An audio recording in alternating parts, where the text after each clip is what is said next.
Welcome to Improbable Fiction Theatre Company's production of Antony and Cleopatra.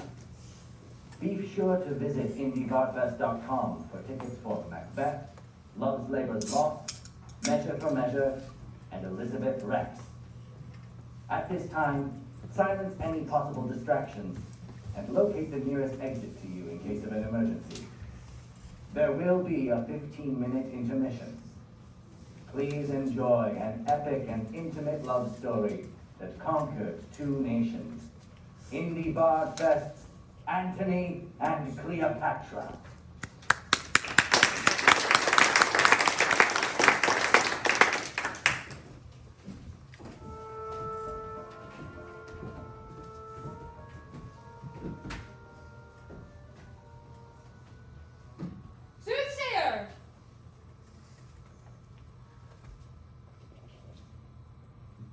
Your will. Is this the man? Is it you, sir, that know things?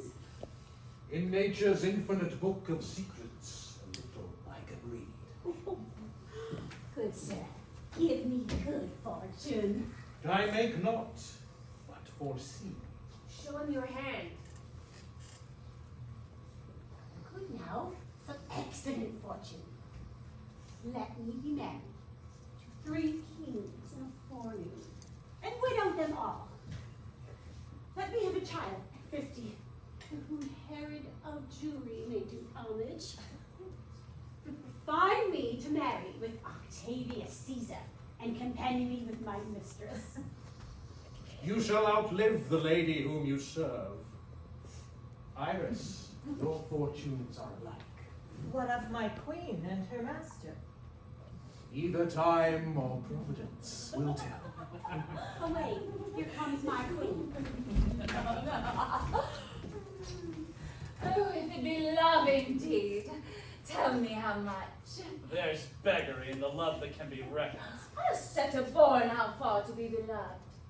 Then must thou find out new heaven, new earth. News, my good lord, from Rome. Greats me the sum. Nay, hear them, Antony. Fulvia perchance is angry. Or who knows if the scarce-bearded Caesar have not sent his powerful mandate to you. Do this, or this. Take in that kingdom and franchise that. Do it, or else we damn thee. Let Roman Tiber melt, and let the wide arch of the ranged empire fall. Here is my space.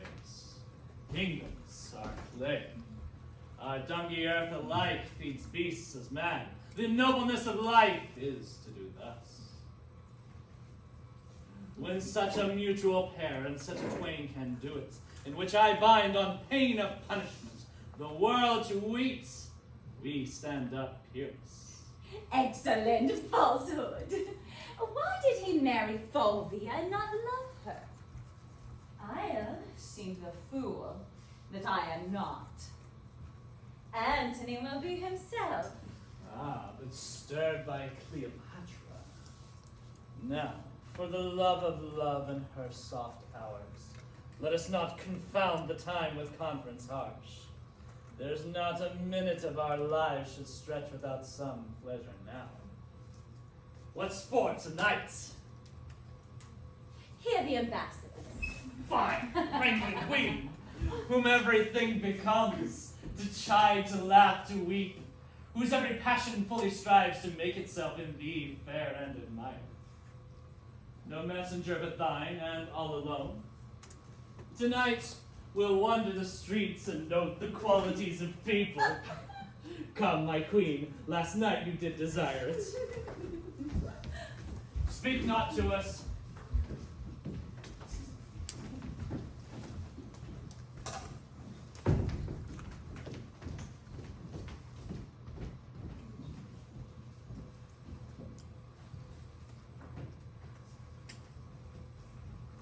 Fulvia and I, wife, first came into the field. Against my brother Lucius. Aye, but soon that war had end, and the times state made friends of them, joining their force against Caesar, whose better issue in the war from Italy upon the first encounter drave them. Well, what worst? Labienus, this is stiff news, hath with his Parthian force extended Asia from Euphrates. His conquering banner shook from Syria to Lydia and to Ionia, whilst... Antony, wouldst thou say? Oh, my lord, Speak to me home. Mince not thy general tongue. Name Cleopatra, as she is called in Rome. Rail thou in Fulvia's praise, and taunt my faults with such full license as both truth and malice have power to utter. Then how we bring forth weeds when our quick minds lie still, and our ills tell us is our hearing. Fare thee well a while. at your noble pleasure.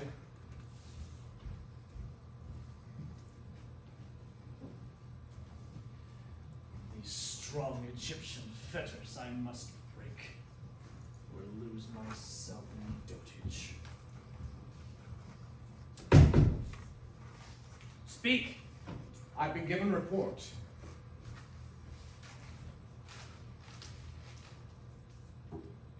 Fulvia, thy wife, is dead. Her length of sickness, with what else more serious imported thee to know, this bears. Forbear.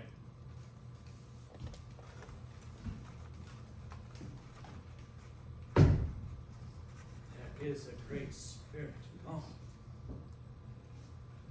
Thus I did desire it. But our contempt doth often hurl from us. We wish it ours again. How now, Enobarbus? It's thy pleasure, sir. I must with haste from hence. Why then, we kill all our women. See how mortal and unkindness is to them. If they suffer our departure, death's the word. I must be gone. Under a compelling occasion, let women die. Fulvia is dead. Sir? Fulvia is dead.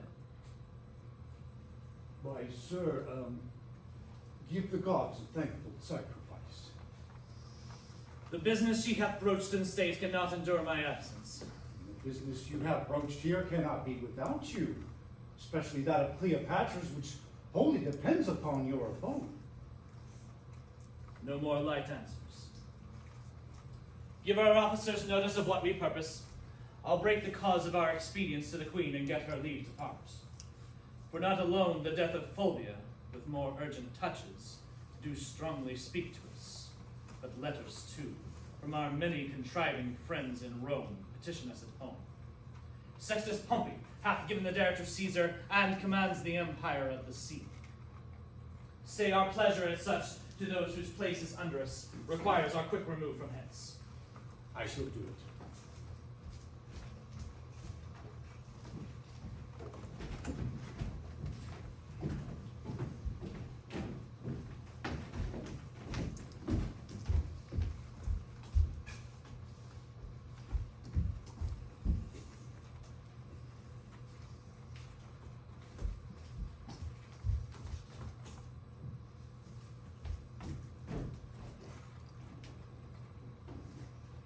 Where is he?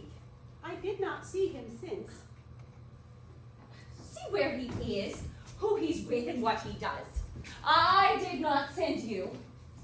If you find him sad, say that I am dancing. If in mirth, report that I am sudden sick. Quick, and return. Oh, I am sick and so. I am sorry to give breathing to my purpose. Oh, help me away, dear Charmian, I shall fall. Oh, the sides of nature will not sustain it. Now, my dearest queen, Oh, pray you stand further from me. what's the matter? I know by that same eye there's some good news. Oh, what says the married woman? You may go. Would she had never given you leave to come? And let her not say 'tis I that keep you here. Well, I have no power upon you. Hers you are. The gods best know. Why should I think that you could be mine in truth? Though you when swearing shape the throned gods who have been false to Fulvia? A riotous madness, to be entangled with those mouth-made vows which break themselves in O swearing. sweet queen, Nay, you. Seek no colour for your going, but bid farewell and go. When you sued staying, then was the time for words. Oh, no going then. Eternity was in our lips and eyes. Bliss in our brows bent, none our parts so poor, but was for a race of heaven. They are so still.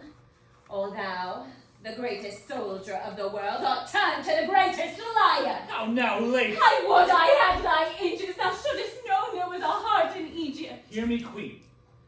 The strong necessities of time command our services awhile, but my full heart remains in use with you. Our Italy shines o'er with civil swords.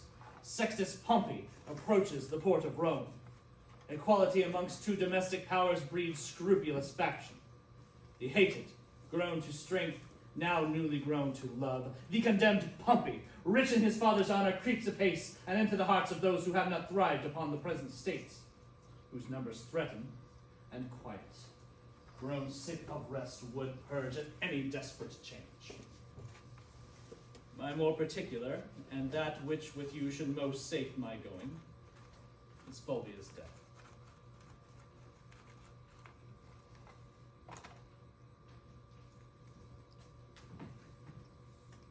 Though age from folly cannot give me freedom, it does from childishness. Can Fulvia die? She is dead, my queen. Here and at thy sovereign leisure read the gargoyles she hath awaits. Oh, most false love! Where be the sacred vials thou shouldest fill with sorrowful water? Oh, now I see how in Fulvia's death mine received shall be. Quarrel no more, but be prepared to know the purposes I bear, which are or cease as thou should give the advice. By the fire which quickens Nihilus' slime I go from hence, as thy soldier or servant, making peace or war as thou affects. Cut my lace, charming, but come, for I am quickly ill and well, so Antony loves. Most precious queen, forbear, and give true evidence to his love, which stands in honorable trial. So Fulvia told me. Prithee, turn aside and weep for her, and then bid adieu to me, and say that the tears belong to Egypt. Good now. Play one scene of excellent dissembling, and let it look like perfect honor. You'll heat my blood no more! Oh, this is neatly. Now by my sword! And target! Oh, still he mends! Oh, pretty look, Charmian! How this Herculean Roman doth become the carriage of his chief. I'll leave you, lady. Courteous lord, one word. Sir, you and I must part. But that's not it. Sir, you and I have loved, but there is not it. That you know well. Oh, but sir, forgive me, since my becomings kill me when they do not eye well to you. Your honor calls you hence. Therefore be deft to my unpitied folly. And all the gods go with you. Upon your sword sit laurel victory, and smooth success be strewed before your feet.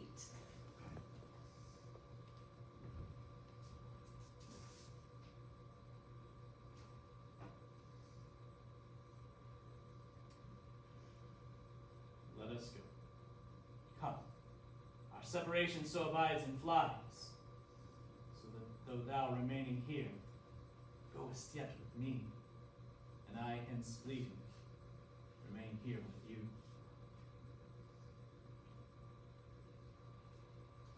Farewell.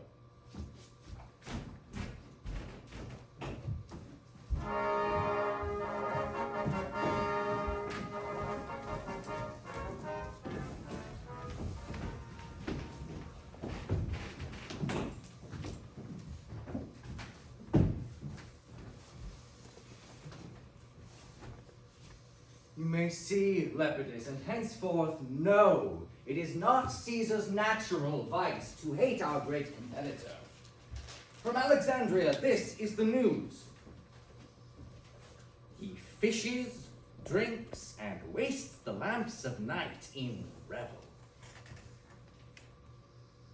Not more manlike than Cleopatra, nor the queen of Ptolemy more womanly than he. Hardly gave audience, or vouchsafed to think he had partners. You will find there a man who is the abstract of all faults that all men follow. I must not think that there are evils now to hide his goodness. His faults in him seem as the spots in heaven, more fiery by night's blackness, hereditary rather than purchased. What he cannot change than what he chooses. You are too indulgent. Let's grant it is not amiss to tumble on the bed of Ptolemy, to give a kingdom for a mirth, to sit and keep the turn of tippling with a slave, to reel the streets at noon and stand the buffet with knaves that smell of sweat. Say this becomes him, as his composure must be rare indeed, whom these things cannot blemish. Yet must Antony in no way excuse his soils when we bear such great weight in his likeness. Here's more news. Thy biddings have been done, and every hour, most noble Caesar, shalt thou have report how 'tis abroad. Pompey is strong at sea, and it appears he is beloved of those that only have feared Caesar. To the ports the discontents repair, and men's reports give him much wronged. I should have known so much.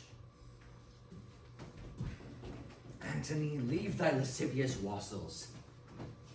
Let his shames quickly drive him to Rome. 'Tis time we twain showed ourselves in the field. And to that end assemble we immediate council. Pompey thrives in our idleness.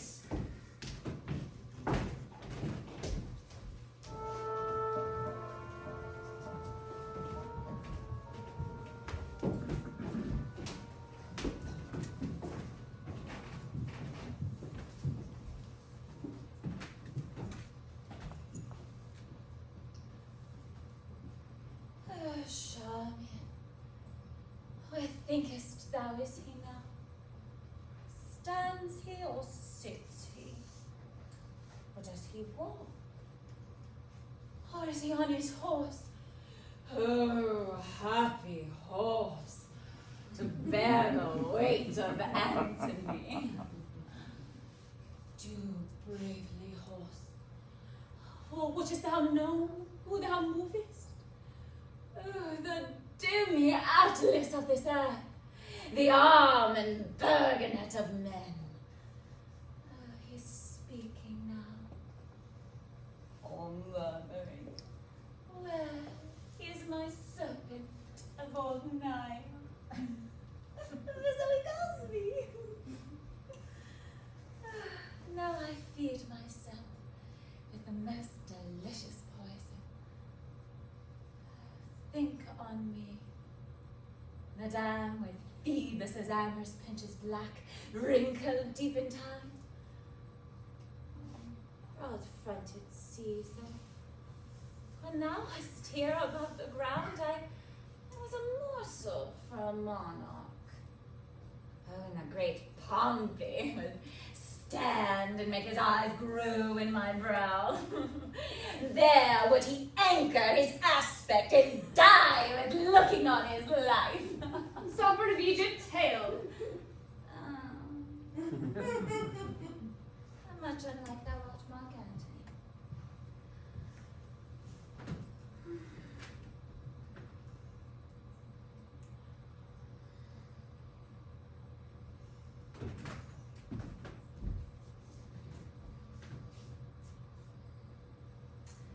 Yet, coming from him, that great medicine of his has tinked gilded thee.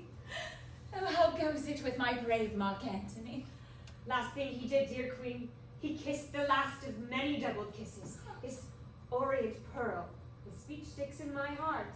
Oh, mine ear must pluck it thence. Good friend, quoth he, say, the firm Roman to great Egypt sends this treasure of an oyster, at whose foot, to mend the petty present, I will piece her opulent throne with kingdoms. All the east, say thou, shall call her mistress. So he nodded, and did soberly mount an on-gone steed, who neighed so high that what I would have spoke was beastly dumbed by him. What was he? Sad or merry? Like the time of year between the extremes of hot and cold. He was nor sad nor merry. Oh, well divided disposition. Note him, good Charmian. 'Tis but a man, but note him. Oh, he was not sad, for he would make his look shine on those that would make theirs by his. He was not merry, which seemed to tell them that his remembrance lay in Egypt with his joy. Oh, but between both, oh, heavenly mingle. Beest thou sad or merry, the violence of either becomes no man else. Oh, mettest thou my post? I, madam, 20 several messengers. Why do you send so thick? Well, who's born that day when I forget to send to Antony shall die a beggar. Oh, ink and paper, Charmian. Welcome, my good Alexis. Did I, Charmian, ever love Caesar so? Oh, that brave Caesar. Be choked by such another emphasis. Say, the brave Antony, the valiant Caesar. My Isis, I will give thee bloody teeth if thou was Caesar Paragon again. Oh, my man of men. By your most gracious pardon, I sing but after you. Oh, my salad days, when I was green in judgment, cold in blood, to say as I said then. But come away! Get me ink and paper! Oh, he'll have every day a several greeting, or I'll unpeople Egypt.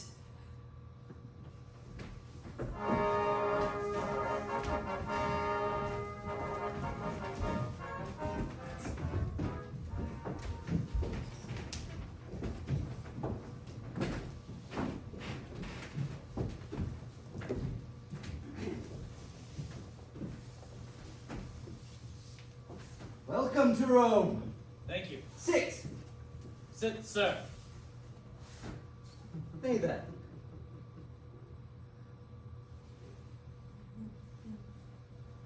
I learn that you take ill with things that are not so, or being concern you not. Your wife and brother made wars upon me. Their contestation was theme for you. You were the word of war. No. You do mistake your business. My brother never did urge me in his acts. This my letters before did satisfy. If you'll patch a quarrel, you'll find on the matter whole not to make with it. It must not be with this. Praise yourself by laying defects of judgment to me, but you patched up your excuses. Not so. I know you cannot lack. On this I'm certain on't. As for my wife, I would you had her spirit in just such another. A third of the world is yours, which with a snaffle you may pace easy, but not such a wife. I wrote you when rioting in Alexandria. You did pocket up my letters, and with taunts did jibe my missive out of audience. Sir, he fell on me ere admitted. Then, 3 kings I had newly feasted, and did want for what I was in the morning. The next day I told him of myself, which is as much as to have asked him pardon. Let this fellow be nothing of our strife. You have broke the article of your oath, which you will never have tongue to charge me with. Soft, Caesar. No, Lebus. Let him speak. The honor is sacred he talks on now, supposing I lacked it. But on, Caesar, the article of my oath. To lend me arms and aid when I required them, the which you both denied. Neglected, rather. Then when the poisoned hours hath bound me up in mine own knowledge, as nearly as I may, I'll play the penitent to you. But my honesty shall not make poor my greatness, nor my power work without it. The truth is that Fulvia, to have me out of Egypt, made wars here, for which myself, the ignorant motive, do so far ask pardon as befits mine honor to stoop in such a case. 'Tis noble spoken. If you borrow one another's love for the instant, you may, when you hear no more words of Pompey, return it again. You'll have time to wrangle in when you have nothing else to do. Thou art a soldier only, speak no more. That truth should be silent, I had almost forgot. Wrong this presence, therefore speak no more. Go to then your considerate stone. I do not much dislike the matter, but the manner of his speech. It cannot be we shall long remain in friendship, our conditions so differing in their acts.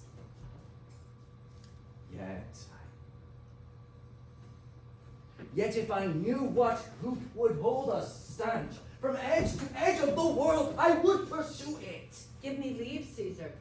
Speak, Agrippa. Thou hast a sister by the mother's side, admired Octavia. Great Mark Antony is now a widower. Say not so, Agrippa. If Cleopatra heard you, your reproof were well deserved of rashness. I am not married, Caesar. Let me hear Agrippa further speak. To hold you in perpetual amity, to make you brothers, and to knit your hearts with an unslipping knot. Take Antony, Octavia, to his wife. By this marriage, all little jealousies which now seem great, and all great fears which now import their dangers, would then be nothing. Her love to both would each to other, and all loves to both draw after her. Will Caesar speak? Not till he hears how Antony's touched with what is said already. What power be unto Agrippa if I should say, Agrippa be it so, to make this good? The power of Caesar, and his power unto Octavia. Then may I never to this good purpose, which so fairly shows, dream of impediments. Give me thy hand, and further this act of grace. For from this hour, the heart of brothers governs over our loves, and sways our great designs. There's my hand. A sister I bequeath you, who no brother ever loved so dearly. Let her live to join our kingdoms and our hearts. Never fly off our loves again. Happily, amen. I did not think to draw my sword against Pompey, for he hath laid strange courtesies of great and late upon me. I shall thank him only, lest my remembrance suffer ill report. On the heel of that, defy him, for ere we put ourselves in arms again, dispatch we the business we have talked of. With most gladness. And do invite you to my sister's view, whither straight I'll lead you.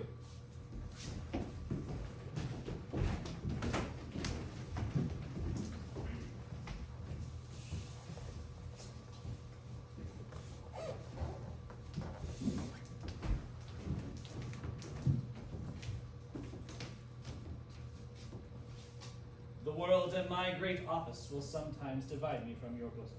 All which time before the gods, my niece shall bow my prayers to them for you. Good night, sir. My Octavia. Read not my blemishes in the world's reports, for I have not kept my square. But all that is yet to come shall be done by the rule. Good night, dear lady. Good night, sir. Good night.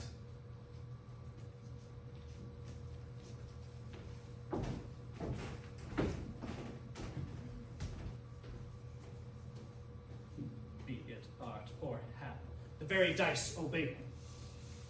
In our sports, my better cunning faints under his chance. If we draw lots, he he speeds.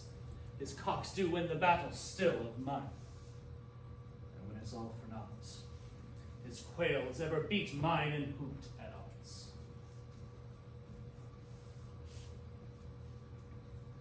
I will to Egypt.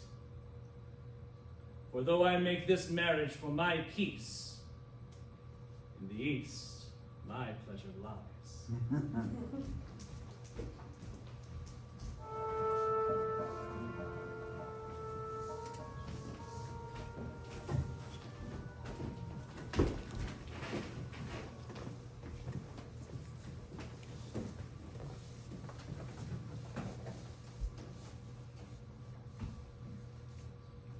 Oh, from Italy! Oh, friend, thy fruitful tidings in mine ear that have long been barren. Madam. Oh, Antony is dead!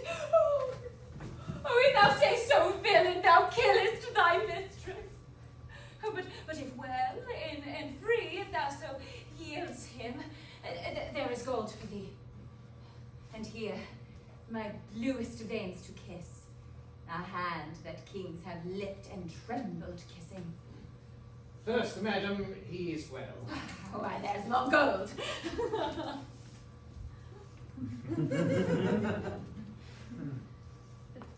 Sirrah, Mark, we used to say that the dead are well. Oh, bring it to that, and the gold that I give thee will I melt and pour down thy ill-uttering throat. Good madam, hear me. Well, go to, I will. There is no goodness in thy face. If Antony be well and healthful, so taught to trumpet such good tidings. But if not well, thou shouldest come like a fury crowned with snakes, not like a formal man. Wilt please you hear me? I have a mind to strike the air thou speakest. But if thou say that Antony lives, is healthful, or friends with Caesar, and not captive to him, I will set thee in a shower of gold, and hail rich pearls upon thee. Madam, he's well. Well said. And friends with Caesar. Oh, thou art an honest man. Caesar and he are greater friends than ever. Oh, make me a fortune from me! But yet. I do not madam. like but yet. It does lay the good precedence. Fie upon but yet. But yet is as a jailer to bring forth some monstrous malefactor. Oh, prithee, friend, pour the pack of natter to mine ear, the good and bad together. He is friends with Caesar. In a state of health, thou sayest, and thou sayest free. Free, madam? No, I made no such report. He's bound unto Octavia. For what good turn? For the best turn i' the bed. I am pale, Charmian. Married? Madam, he's married to Octavia. The most infectious pestilence upon thee! Madam, patience! What say you hence? O horrible villain!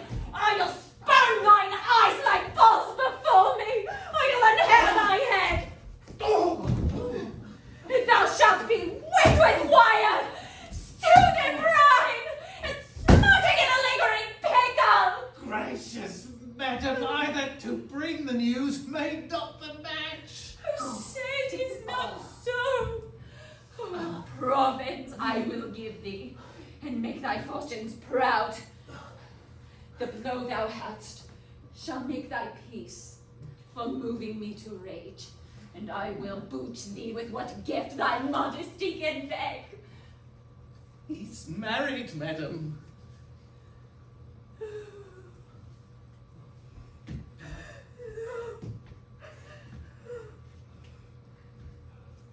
Rogue, thou hast lived too long! Nay, then I'll run! Good madam, keep yourself within yourself. The man is innocent. Some innocent 'scape not the thunderbolt. in denial, and all kindly creatures turn to serpents.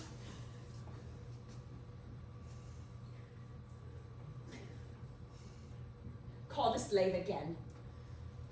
Though I am mad, I will not hurt him. Call.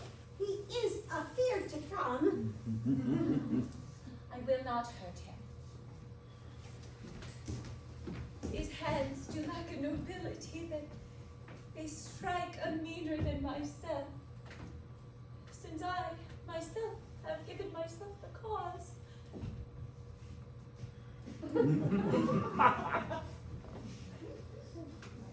Come hither, sir.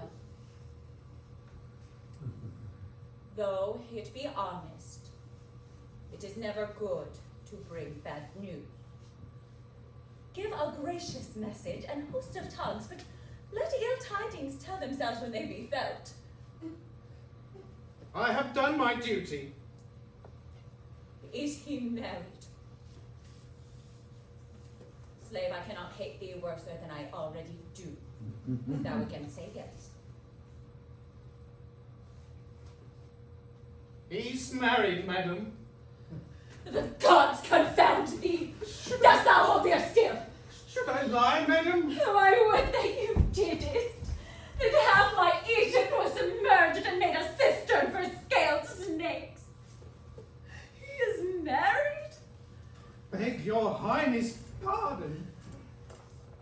He is married.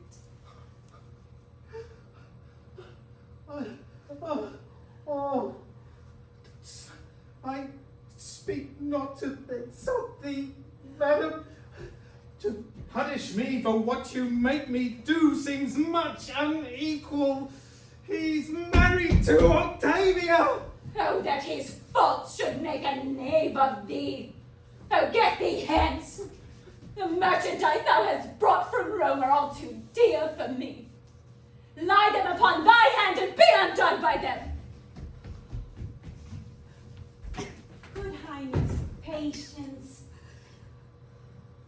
In praising Antony, I have dispraised Caesar. Many times, madam. I'm paid for it now. Lead me from hence. I faint. Oh, Iris. Oh, surely. Oh, it is no matter. Oh, go to the fellow. Good Alexis. Report. Have him bid the features of Octavia. Her years, her inclination. Let him not leave out the color of her hair. Bring me word quickly. Oh, pity me, Charmian. But do not speak to me. Lead me to my chamber.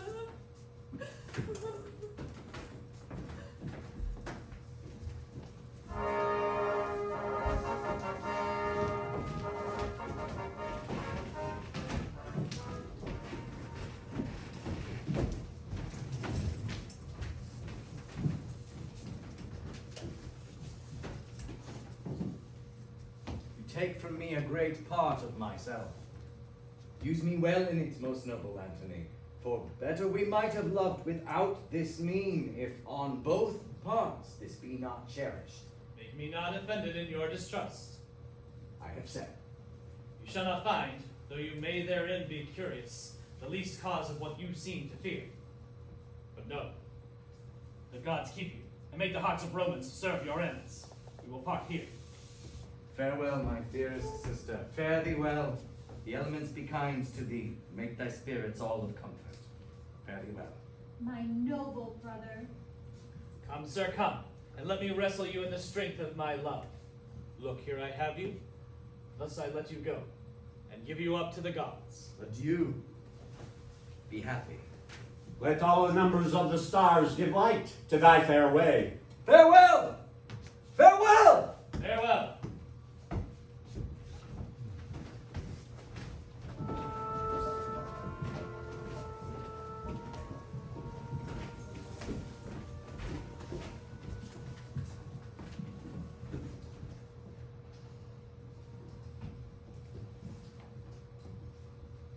just the fellow. Half a fear to come. Go to.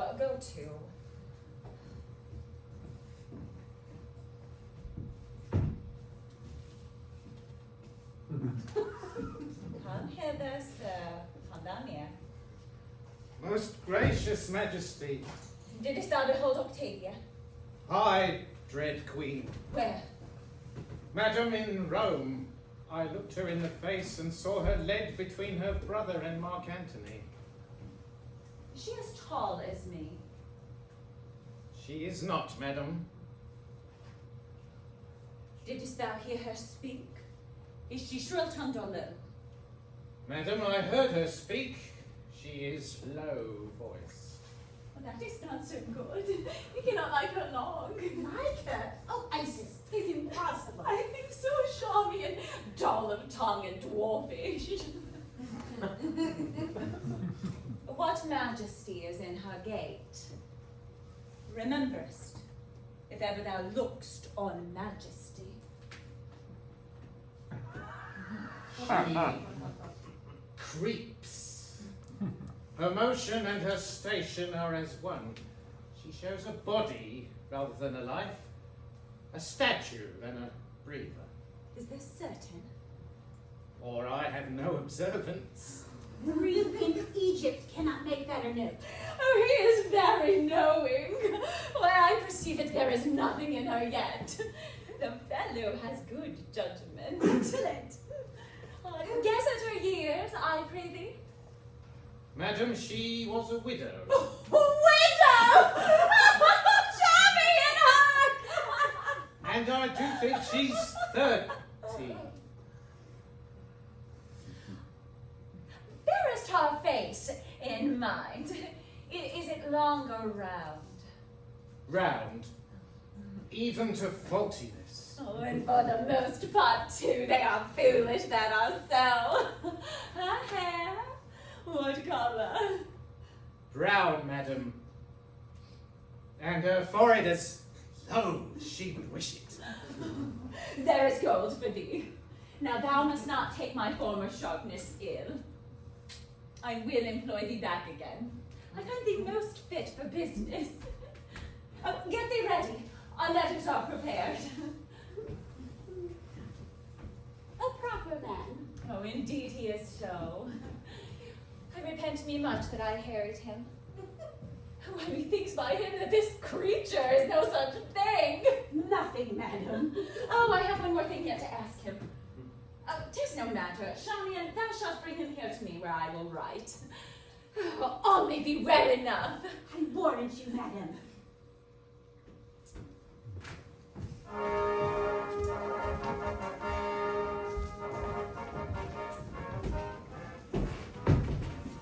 Contemning Rome, he has done all this and more in Alexandria. Here's the manner of it. In the marketplace, on a tribunal silvered, Cleopatra and himself, on chairs of gold, were publicly enthroned. At their feet sat Caesarion, whom they call my father's son, and all the unlawful issue that their lust since then hath made between them.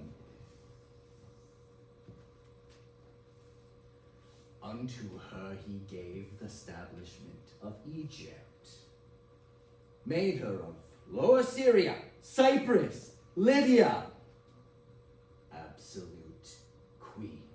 This, in the public eye. In the common showplace where they exercise. Let Rome be thus informed.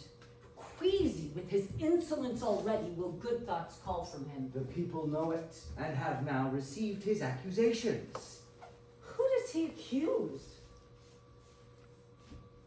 Caesar. And that having in Sicily Sextus Pompeius spoiled, we have not rated him his part of the isle. Then does he say he lent me some shipping unrestored. Lastly, he frets that Lepidus of the triumvirate should be deposed, and being that we detain all his revenue. Sir, this should be answered.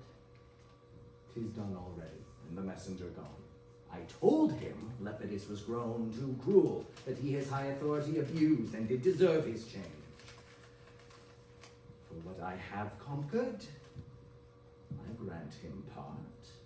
But then in his Armenia and other of his conquered kingdoms, I demand the like. He'll never yield to that. Nor then must not be yielded to in this. Hail, Caesar, and my lord. Hail, most dear Caesar. That ever I should call thee cast away.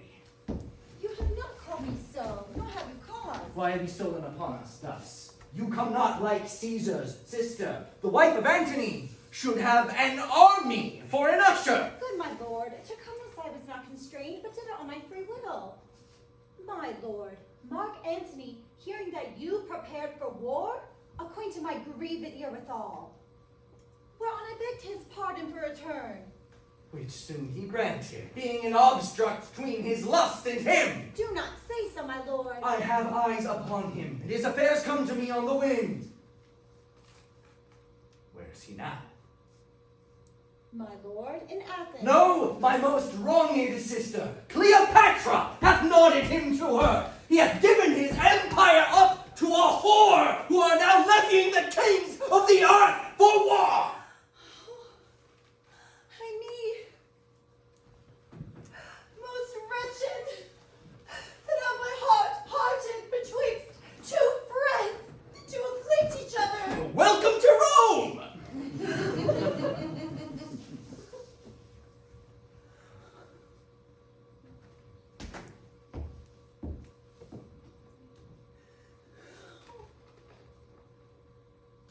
Nothing more dear to me. You are abused beyond the mark of thought. And the high gods, to do you justice, make their ministers of us and those that love you. Be of comfort. Ever welcome to us. Welcome, lady.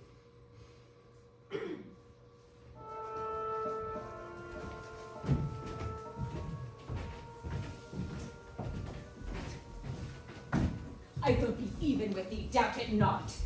But why? Why? Why? Thou hast forspoke us being in these wars, and say it is not fit. Well, is it? Is it? Is it not denounced against us? Why should we not be there in person? Your presence needs must puzzle Antony. Take from his heart, take from his brain, from his time. It should not then be spared.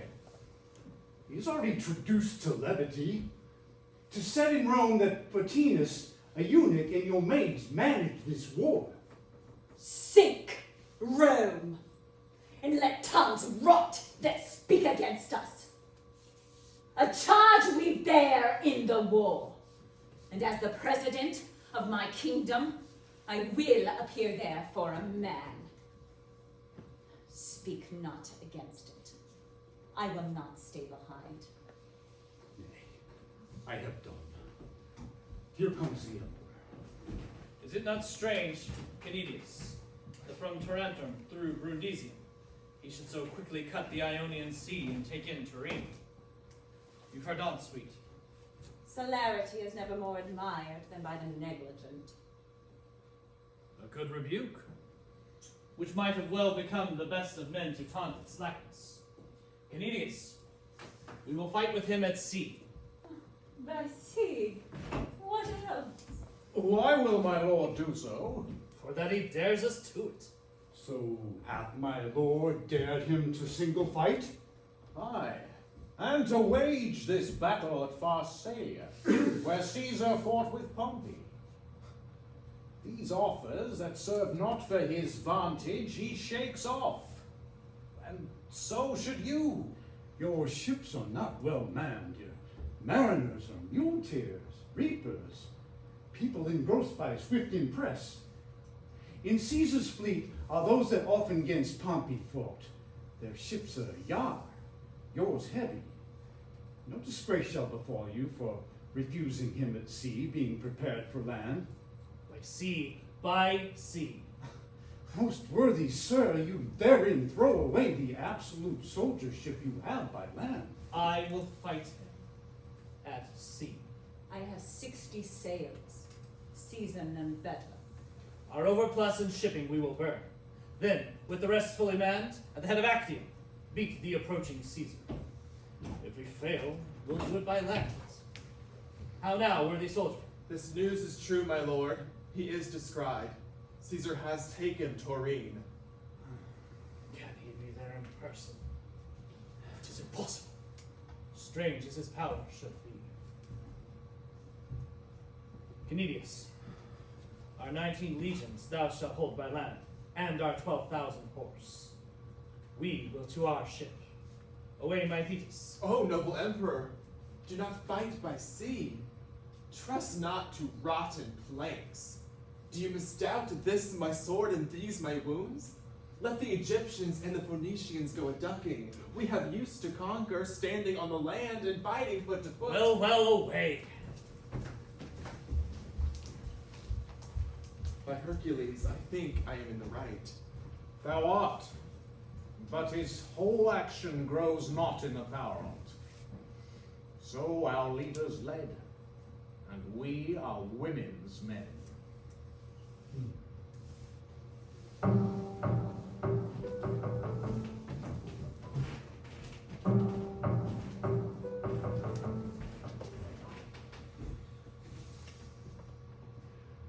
Not.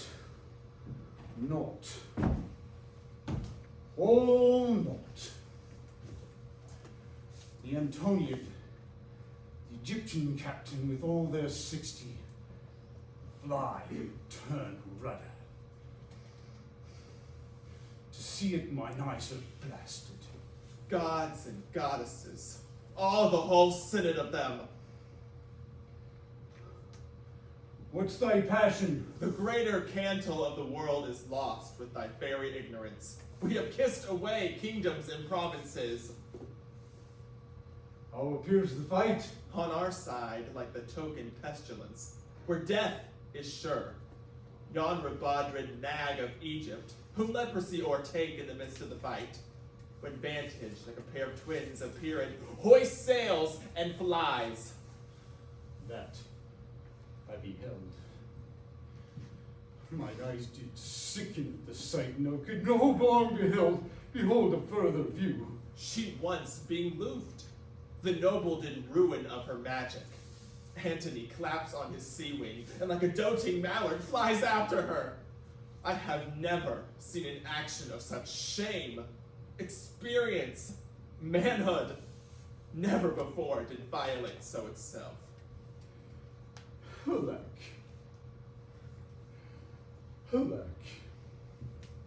Our fortune on the sea is out of breath and sinks most lamentably. Had our general been what he knew himself, it had gone well.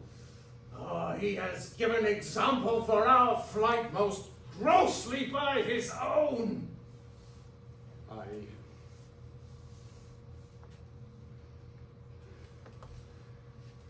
Are you thereabouts?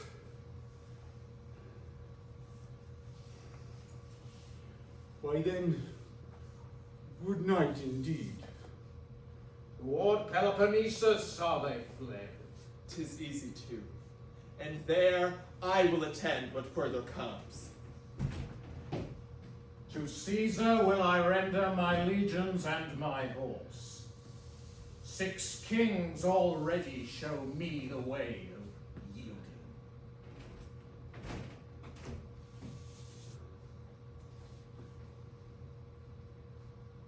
I shall no longer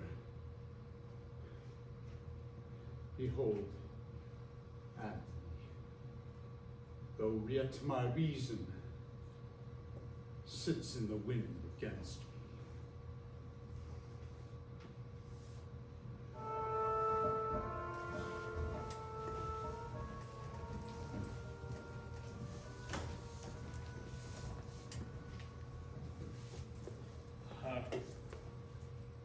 The land bids me tread no more upon it. It is a shame to bear. Oh, my friends, come hither, for I am so elated in this world that I am lost forever. I have a ship laden with gold. Take it, divide it, fly, and make your peace with Caesar. Fly? Not we. I have fled myself and instructed cowards to run and show their shoulders. Oh, my friends, be gone, for I have settled myself upon a course which has no need of you. My treasure is in the harbor. Take it. Leave me, I pray, a little. I pray you now, do so, for indeed I have lost command. Therefore, I pray you, I will see you by and by.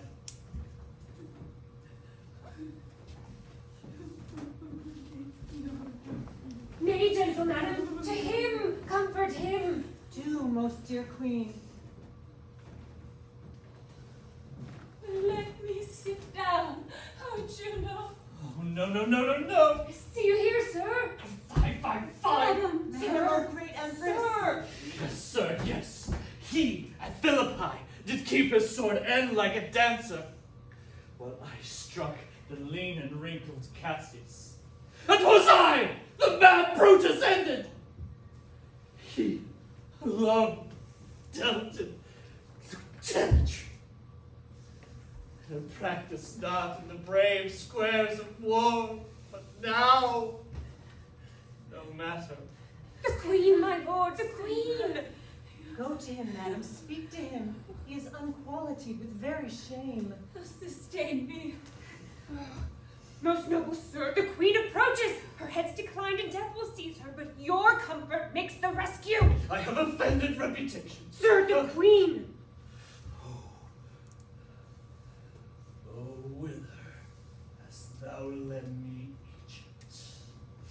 See how I convey my shame from thine eyes by looking back at what I have left behind, destroyed in dishonor.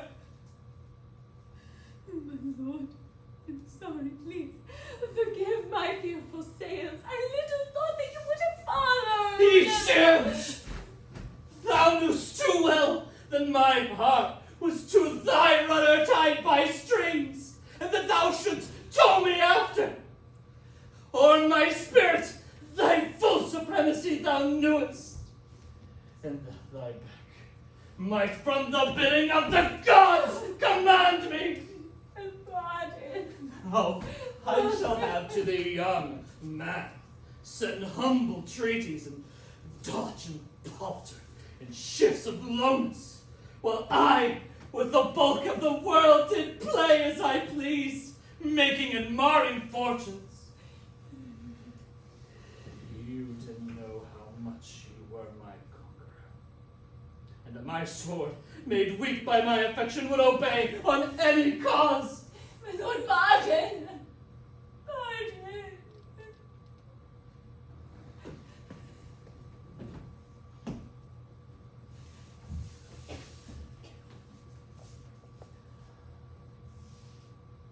Fall not a tear. I say one of them reigns. Give us a kiss.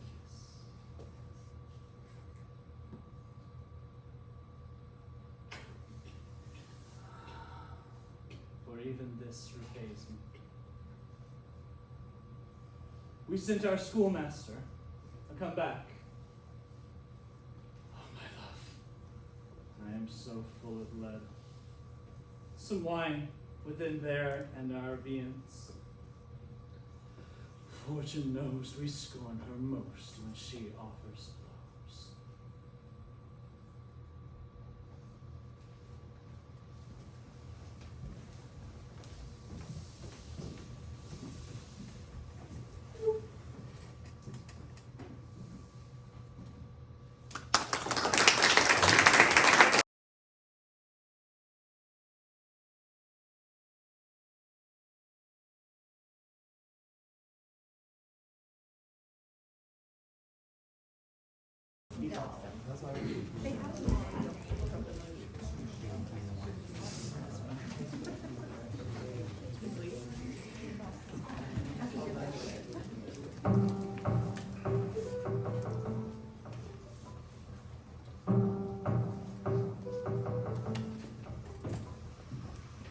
Let him appear that comes from Antony.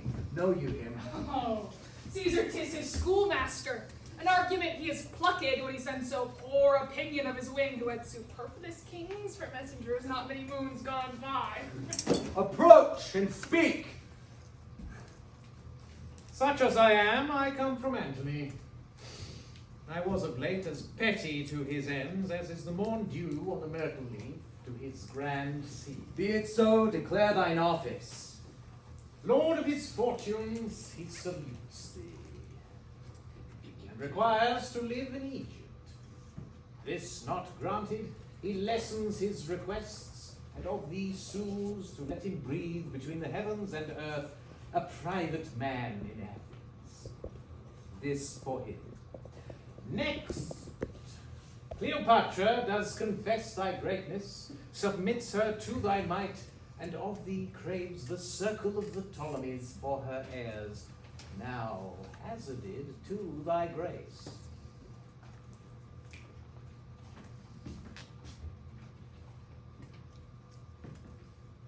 For Antony, I have no ear to his request. The queen of audience nor desire shall fail, so she from Egypt drive her all disgraced friend, or take his life there. This if she perform, she cannot sue unheard. So to them both. Fortune, pursue thee.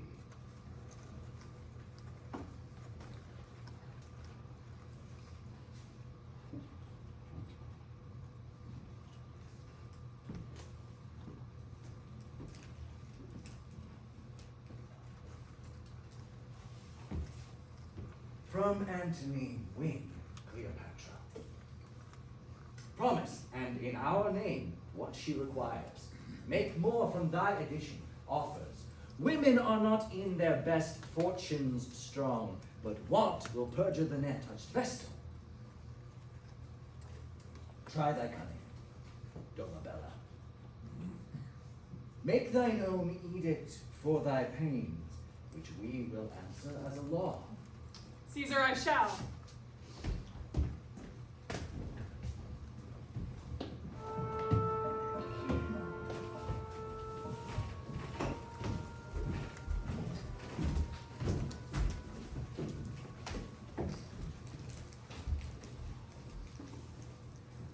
What shall we do, Enobarbus?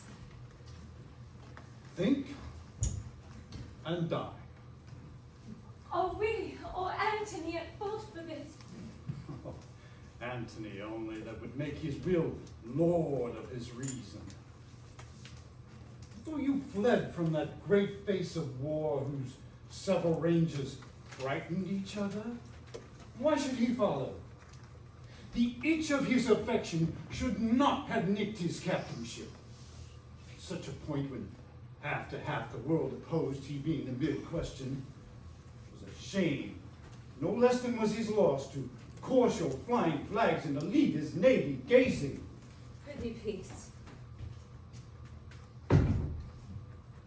Caesar's will? Here to part. None but friends, say boldly. So happily are they friends to Antony. He needs as many as Caesar has. So, thus then, thou most renowned, Caesar entreats not to consider in what case thou standst further than he is Caesar. Go on, right royal. He knows you embrace not Antony as you did love, but as you feared him. The scars upon your honor, therefore, he does pity as constrained blemishes, not as deserved. He is a god, and knows what is most right. Yes, my honor was not yielded, but conquered merely. Oh, to be certain of that, I'll ask Antony. Sir, thou art so leaky that we must leave thee to thy sinking, or thy dearest quit thee. Shall I say to Caesar what you require of him? To warm his spirits, to hear from me you had left Antony and put yourself under his shroud. Most kind messenger, say to great Caesar this. In deputation, I kiss his conquering hand. Tell him that I am prompt to lay my crown at his feet and there to kneel. Tell him that by his all-obeying breath, I hear the doom of Egypt. 'Tis your noblest course. Give me grace to lay my duty on your hand.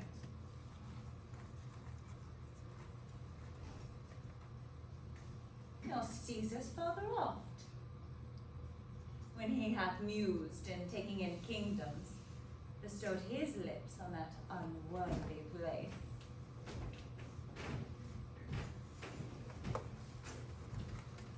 By Jove that thunders! What art thou, fellow? One that but performs the bidding of the fullest man, and worthiest to have command obeyed. You will be whipped. Approach there! You kites, now gods and devils. Authority melts from. Of late, when I cried ho, like boys unto a muss, kings would start forth and cry your will. Have you no ears? I am Antony yet! Take this jack of Caesar's and whip him! Moon and stars, whip him! Were it 20 of the greatest tributaries that have acknowledged Caesar, should I find any so saucy with the hand of she here, what is her name, since she was called Cleopatra? Whip him! Whip him, fellows! Until, like a child, you see him cringe his face and whine aloud for mercy. Take him thus. Work, Antony! Good my thought. You have been a bugler. Yet, when we in our viciousness grow hard, the misery of it. The wise gods seal our eyes. In our own filth, drop our clear judgments. Make us adore our errors, laugh at and strut to our confusion. Has it come to this? I found you as a morsel cold on dead Caesar's trencher. Nay, you were a fragment of Gnaeus Pompey's. Besides, what hotter hours, unregistered in vulgar fame, you have so luxuriously picked out. Though I know that you can guess what temperance should be, you know not what it is. Wherefore is this? To let a fellow who would say God quit you and take rewards be familiar with my playfellow, your hand, this kingly seal, O plighter of high hearts. Oh, that I were upon the hill of Bassan to outroar the horned herd, for I have savage cause, and to proclaim it civilly were like the haltered neck for which the hangman thanked for being yare of Belton. Have you done yet? Alack, our tarrying moon hath eclipsed, and portends along the fall of Antony. We must stay his time. To flatter Caesar, you would mingle eyes with the one who ties his points. Not know me yet. Cold-hearted toward me. My dear, oh, if I be so, oh, from my cold heart, let heaven engender hail and poison it in the sauce. Let the first stone drop in my neck as it determines. So dissolve my life. Oh, the next Caesarian smite. To the degrees of the memory of my womb, together with my brave Egyptians all, by the descantying of this pellet and storm, lie graveless in the Nile. to the flies and gnats and burying them for prey.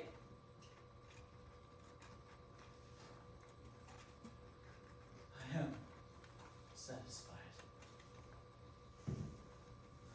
Caesar sits down in Alexandria, where I will oppose his fates. Our force by land hath nobly held, and our severed navy hath knit again, and threatens most sea-like. Where hast thou been, my heart?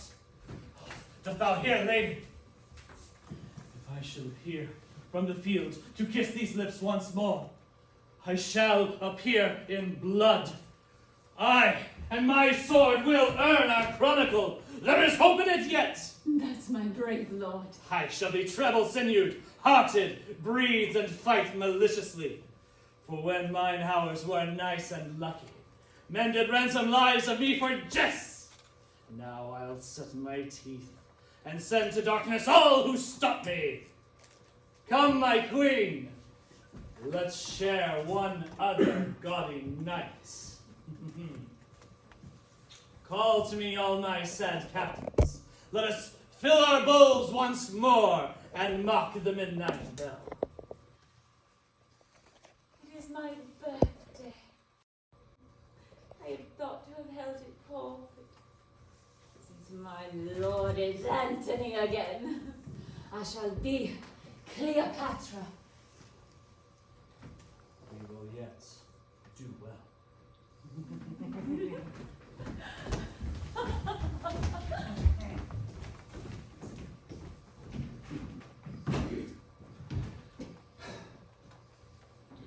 Next he'll outstare the lightning. To be furious is to be frightened out of fear. And in that mood the dove will peck the ostrich. And I still see a diminution in our captain's brain restores his heart. When valor preys on reason, it eats the sword it fights with. I will seek some way to leave him.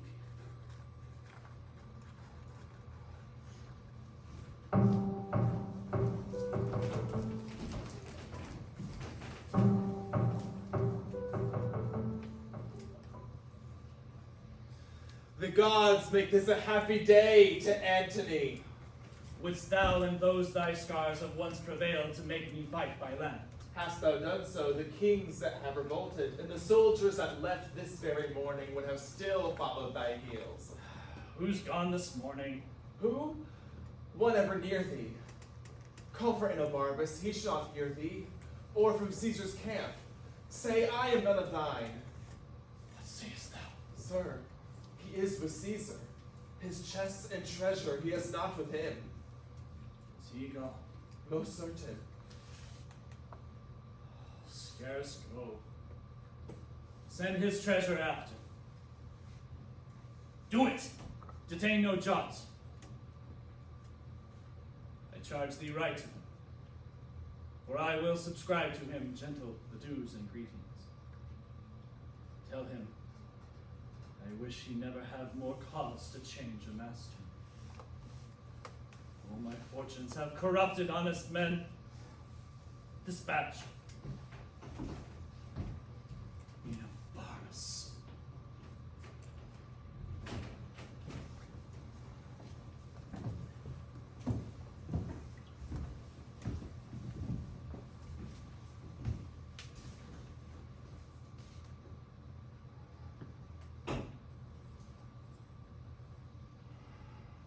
Go forth, Proculus, begin the fight. Our will is Antony be took alive. Make it so known. Caesar, I shall. Plant those that have revolted in the van, that Antony may seem to spend his fury upon himself.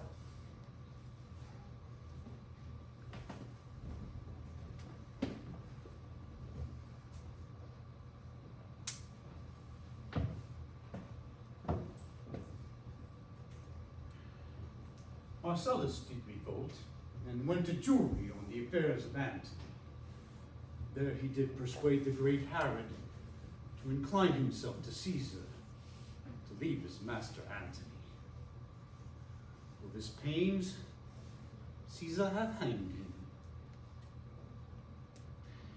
Canidius and the rest that fell away may have entertainment, but no one will look impressed.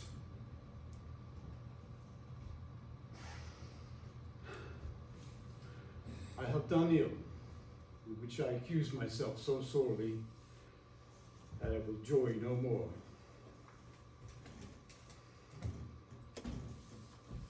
Antony hath after thee sent all thy treasure, with his bounty overplus. The messenger came on my guard, and at thy tent is now unloading of his mules. I give it thee. Mock not, Barbus. I tell you true. Your emperor continues still a Jove.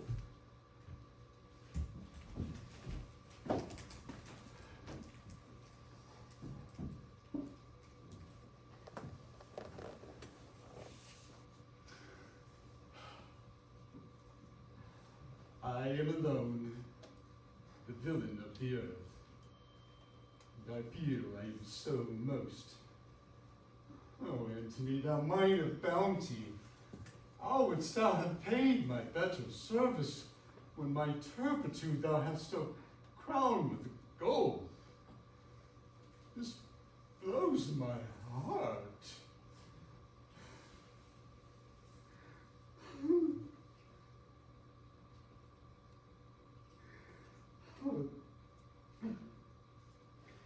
If swift thinking make it so, then the swift mean shall outstrike thought.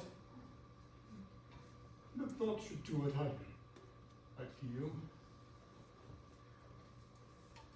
Oh, I fight against thee. Oh, no.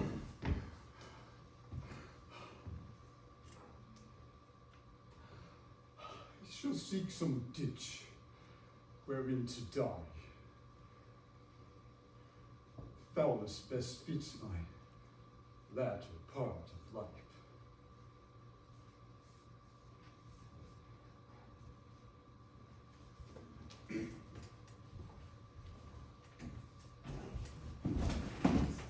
Retire! We have engaged ourselves too far. Caesar himself has work, and our oppression exceeds what we expected.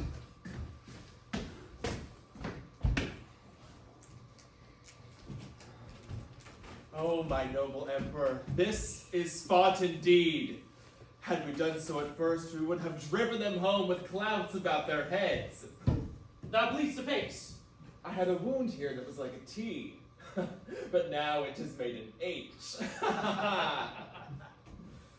They do retire. We'll beat him into bench holes. I have room yet for 6 Scotias more. We have beat them to their camp. Run one on and tell the queen of our jests. Tomorrow, before the sun shall cease, we shall spill the blood which has today escaped. My friends, I thank you, for doughty-handed are you. You have fought not as you served the cause, but as every man's like mine. You have shown all Hectors. Go into the city, clip your wives, your friends, tell them of your feats, while they with joyful tears wash the congealment from your wounds and kiss the honored gashes whole. Lord of Lords! My nightingale! Oh, infinite virtue, comest thou smiling from the world's great snare uncaught? We have beat them to their beds. What a girdle! The gray do something mingle with our younger brown, but have we a brain to nourish our nerves and can get gold for gold of youth? Trumpeters, their brazen din do blast you the city's ear, make mingle with our rattling tambourines, so that heaven and earth may strike their sounds together, applauding our approach.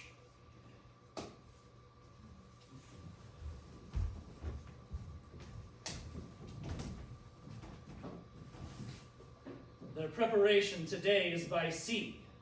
We please them not by land. For both, my lord. Oh, I wish that they would fight us in the fire or in the air, for we'd fight them there too. But this it is. Our foot upon the hill adjoining the city shall remain with us. Order by sea is given. They have put forth the haven, which, by their appointments, we may best discover and look on their endeavor. But being charged, we will be still by land, which, as I take it, we shall. For his best force is forth to man his galleys. To the vales, and hold our best advantage! But look, they are not yet joined where yonder pine does stand. I shall discover all, and report to thee straight how 'tis like to go. Swallows have built in Cleopatra's sails their nest. The augurs say they know not. They cannot tell. Look grimly and dare not speak your knowledge. Antony is valiant and dejected, and by stars his fretted fortunes give him hope of what he has and has not.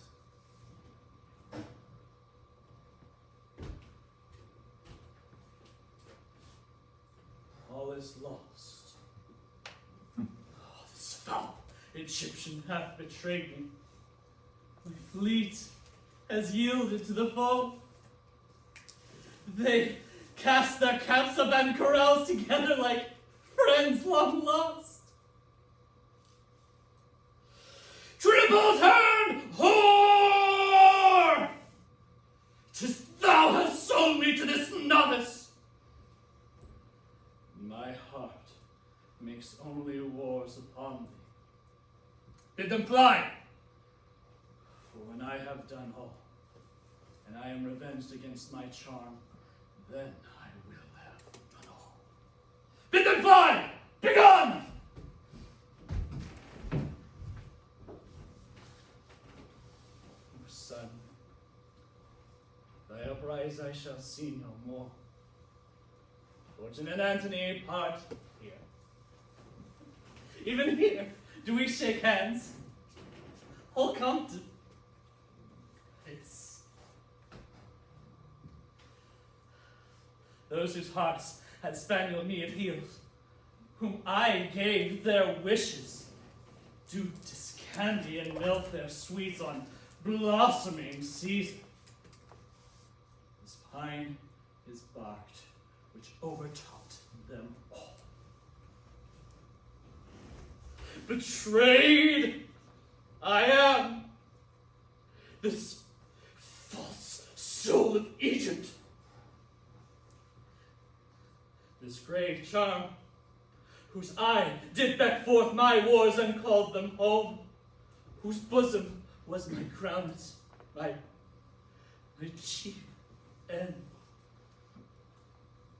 Like a right gypsy, she hath fast and loose, and beguiled me to the very heart of this loss. Scarus! Scarus! Come! Ah, thy spell. Avaunt!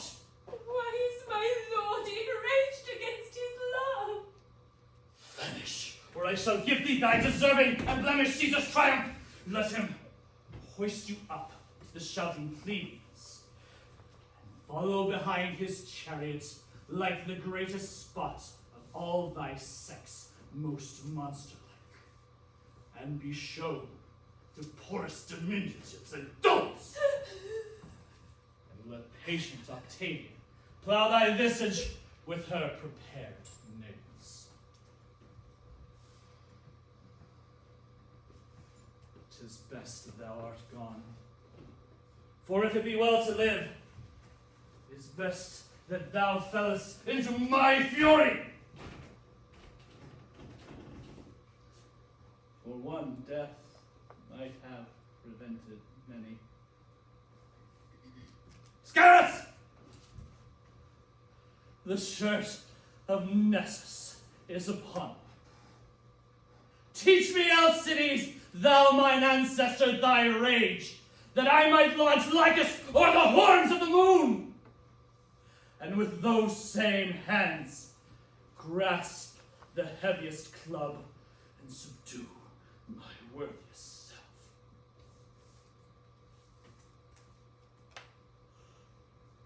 the witch shall die. To the young Roman boy she hath betrayed me, and I fall under this plot. She dies for it. Scarce, ho!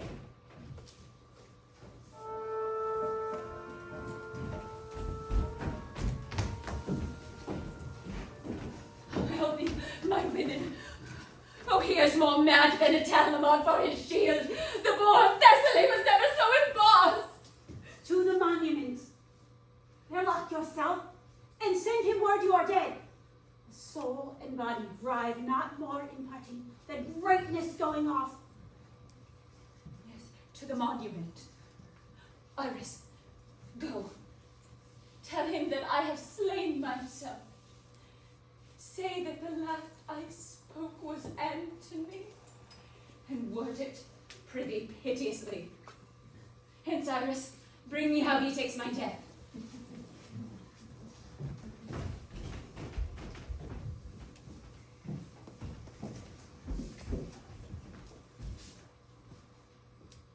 Alexis, dost thou still behold me? I, noble lord. Alexis, my name. Here I am, Antony, but I cannot keep this visible shape my name. I made these wars for Egypt and the queen, whose heart I thought I had, for she had mine. And while it was mine, annexed unto it 1,000,000 more. But now, lost, Alexis. She hath packed the cards with Caesar, and false played my glory into an enemy's triumph.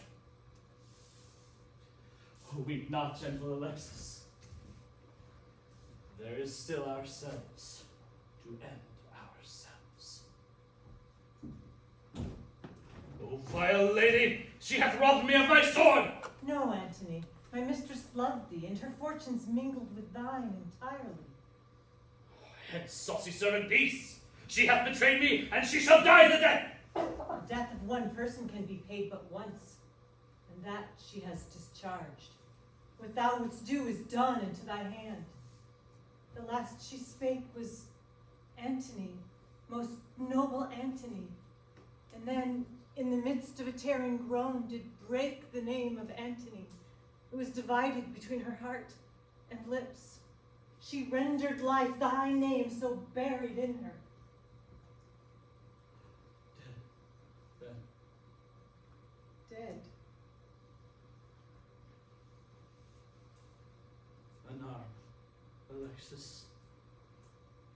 The long day's task is done, and we must sleep.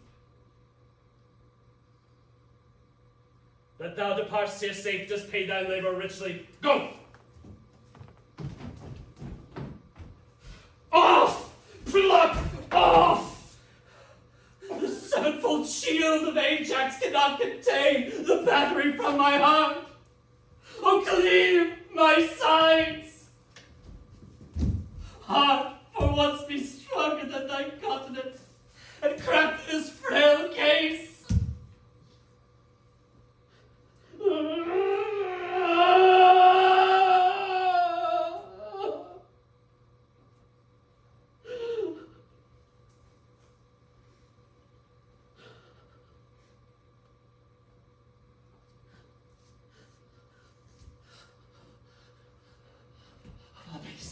Alexis, base.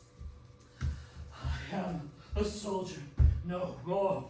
Bruised pieces, go. Thou hast been nobly born. Away from me a while.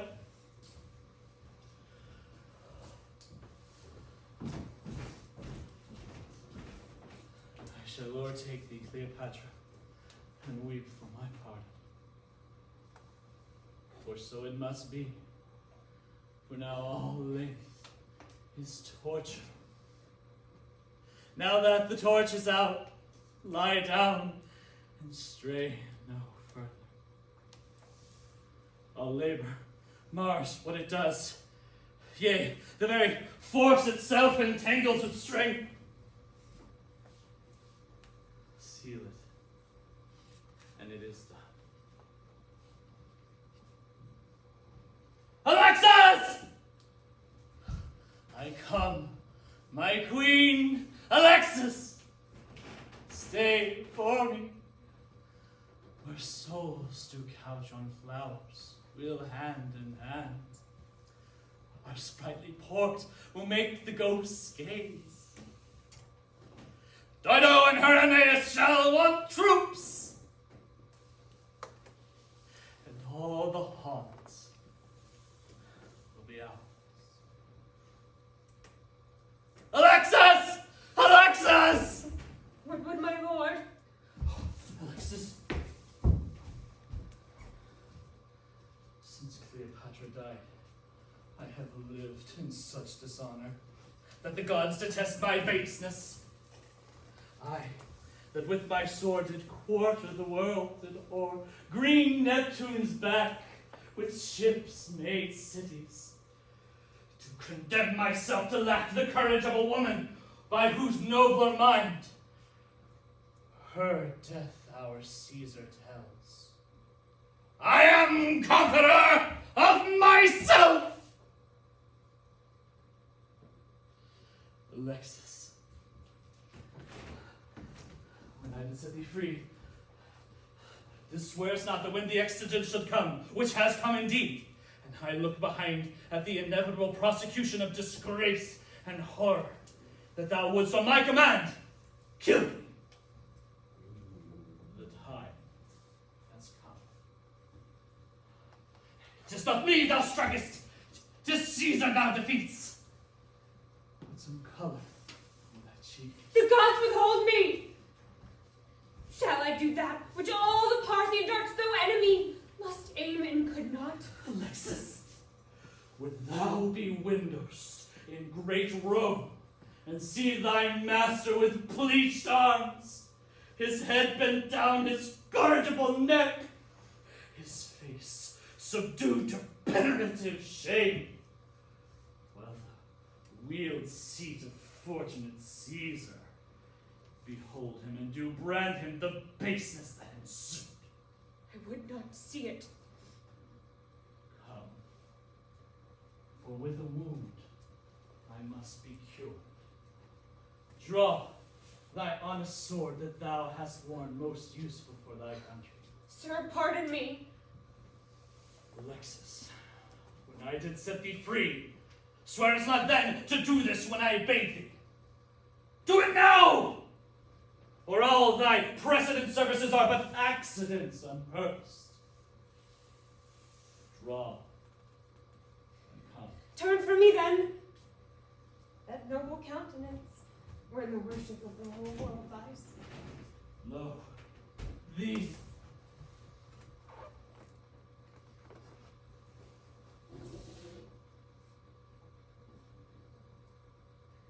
My sword is drawn.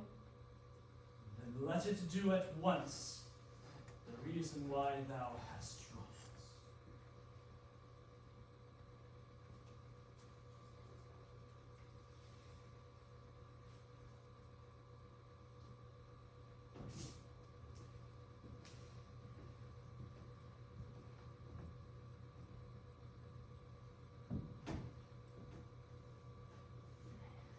My dear master, my lord, my emperor,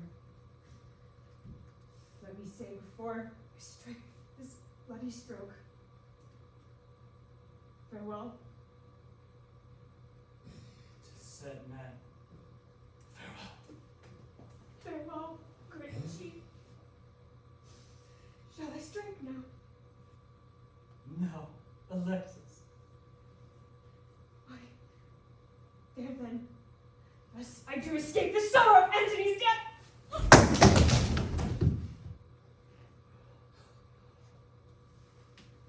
Thrice nobler than myself. Thou teachest me, O valiant Alexis, what I should, but couldst not do.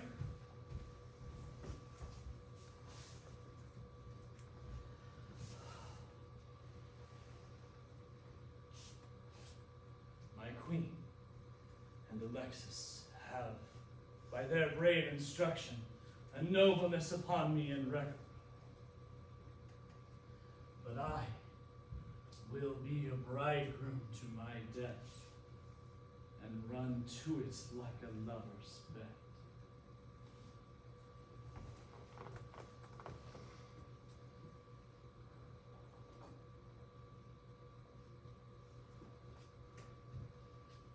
Alexis,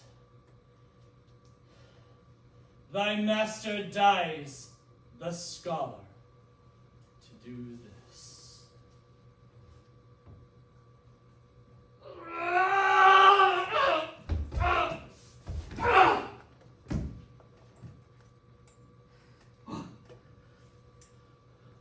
Not dead. How? Oh, God! Dispatch me! Thy death and fortunes bid thy followers fly. This sword, but shown to Caesar with thy tidings, shall enter me with him. Is that too scarce? Draw thy sword, and give me sufficing strokes for death! Most absolute lord, my queen Cleopatra sent me to thee. When did she send thee? Now, my lord. Where is she? Locked in her monument. She had a prophesying fear of what hath come to pass. For when she saw, which never shall be found, you did suspect she had disposed with Caesar, and that your rage would not be purged. She sent you word she was dead, but fearing how it might work, hath sent me to proclaim the truth. And I come, I dread too late. Too late. Good scarce.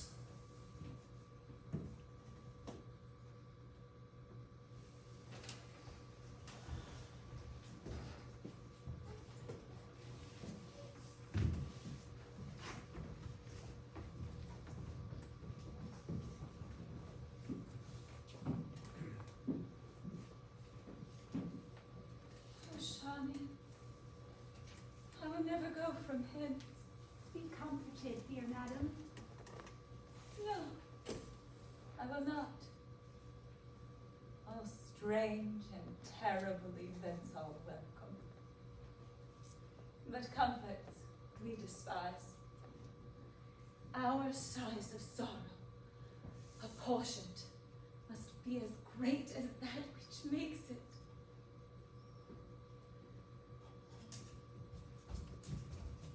Oh no, is he dead?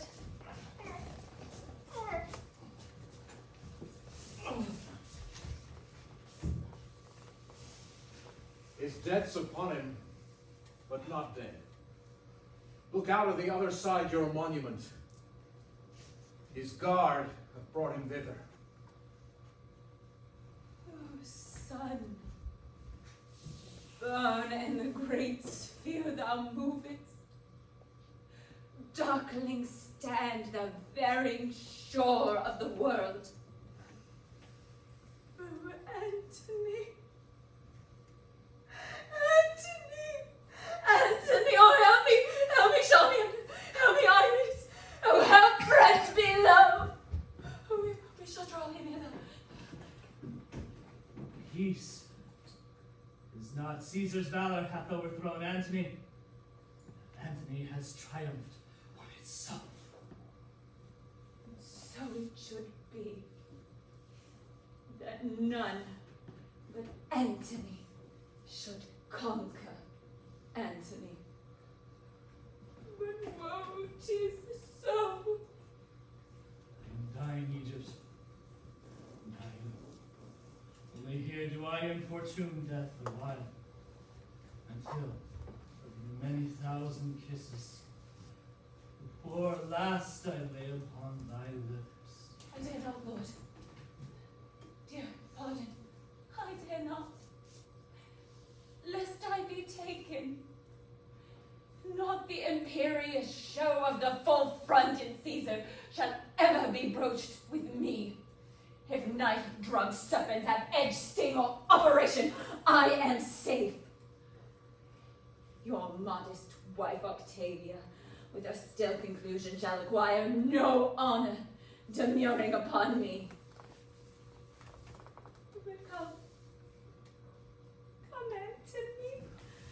shall Fulvia assist, good friends. Quicker, I am gone. Oh, how heavy weighs my lord. Oh, our strength has all gone to heaviness. That makes the weight. Oh, had I the great Juno's power, the strong-winged Mercury should fetch thee up and set thee by Jove's side. But come a little, come. Wishes were ever fools. Yes, come, come, come. And welcome. Welcome. Die where thou hast lived, quickened with kissing. Oh, had my lips that power, thus I would wear them out. A heavy sight. I am dying, Egypt. Some wine, and let me speak a little. No, no, let me speak. Let me rail so high that the false housewife fortune break her wheel, provoked by my offense. My queen, one word. With your honor, seek your safety with Caesar. They do not go together. Gentle, hear me. Of those around Caesar, trust only Proculeius. My resolution and my hands, I will trust. Okay, none about Caesar. My love, the miserable change at my end, to the men nor sorrow at, but feed your thoughts by thoughts of my former fortunes, wherein as I lived, the greatest prince of the world, and do thus not basely die. Do not cowardly take off my helmet to my countrymen. O Rome, by a Rome, valiantly vanquished.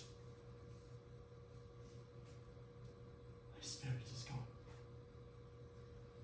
I can no more. Noblest of men would die. Hast thou no care of me? Shall I abide in this dull world, which in thy absence is no better than a sty? Oh, see, my women,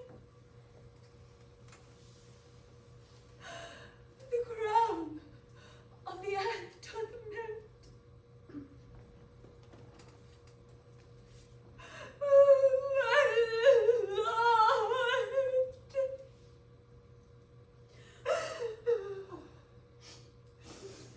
Withered is the garland of war, and the soldier's pole is fallen. Young boys and girls are level now with men. The odds are gone, and there is nothing left remarkable beneath the visiting moon.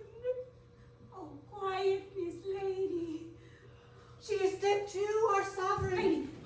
Oh, madam, Madam! Empress.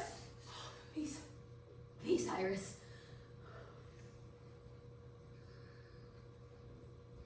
No more than even a woman, commanded by such poor passions as the maid that milks and us the meanest chas.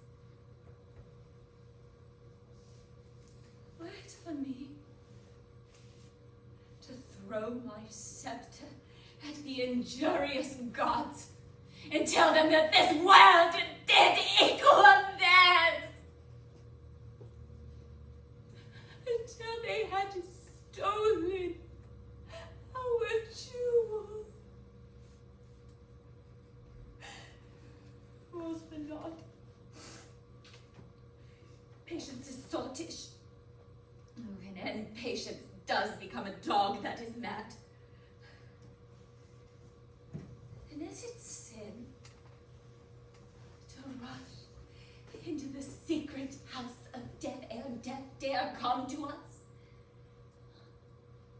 How do you know my women? What? Good cheer! Oh, Iris! Oh, Charmian, my noble girls!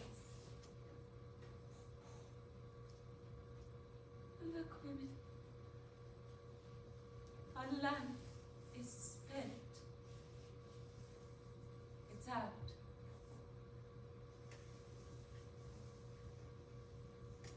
Take heart. Good sirs. We will bury him. Yes, and what is brave, what is noble. Let us do it after the high Roman fashion, and make death proud to take us. Come away. This case of that huge spirit is cold.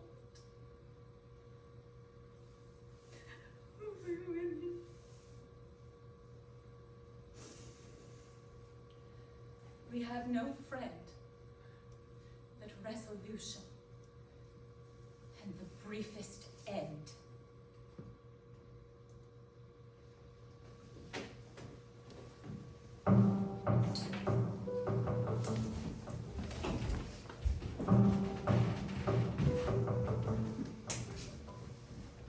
Wherefore is that?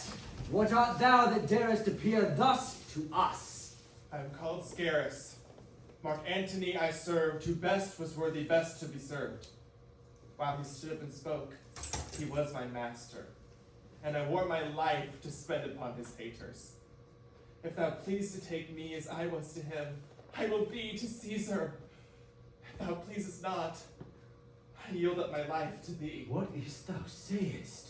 I say, O Caesar, Mark Antony is dead.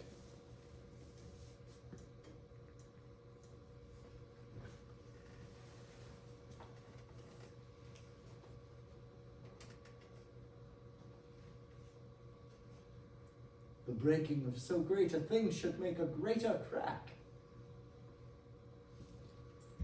The round world should have shook lions into civil streets and citizens to their dens. The death of Antony is not a single doom. In the name lay a moiety of the world. He is dead, Caesar. Not by a public minister of justice, nor by a hired knife, but that of self-hand, which writ in the honor and the acts it did, hath with the courage that the heart did lend it, splitted the heart. This is his sword. I robbed his wound of it. Behold it stained with his most noble blood.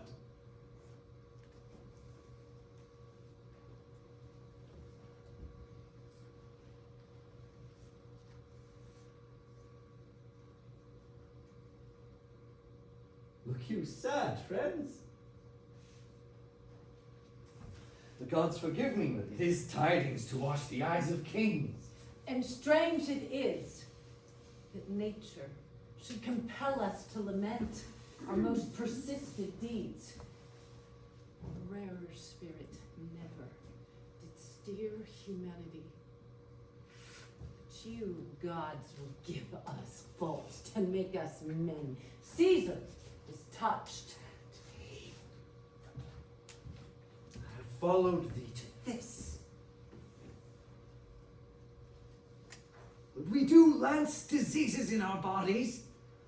I must perforce have shown to thee such a declining day, or looked on thine. We could not stall together in the whole world. Yet let me lament with tears as sovereign as the blood of hearts, that thou, my brother, my competitor in top of all design, my mate in empire, friend and companion in the front of war, the arm of my own body, the heart where mine his thoughts did kindle, that our stars unreconcilable should divide our equalness to this? Hear me, good friends. But I will tell you at some meeter season, the business of this man looks out of him. We'll hear him what he says. Whence are you? A poor Egyptian yet. The queen, my mistress, can find in all she has a monument of thy intense desires instruction, that she preparedly may frame herself to the way she's forced to. Bid her have comfort. She soon shall know of us by some of ours, how honorable, how kindly we determine for her. For Caesar cannot learn to be ungentle. So the gods preserve thee.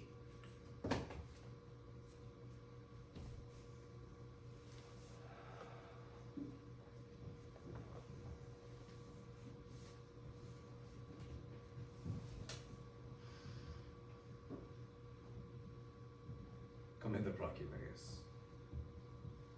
Go and say we purpose her no shame.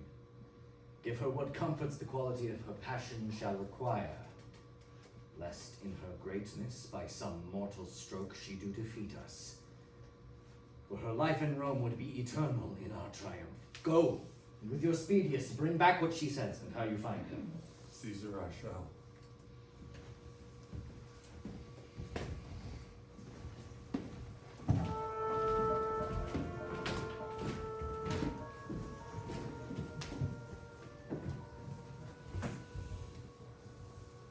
Desolation has begun to make a better life.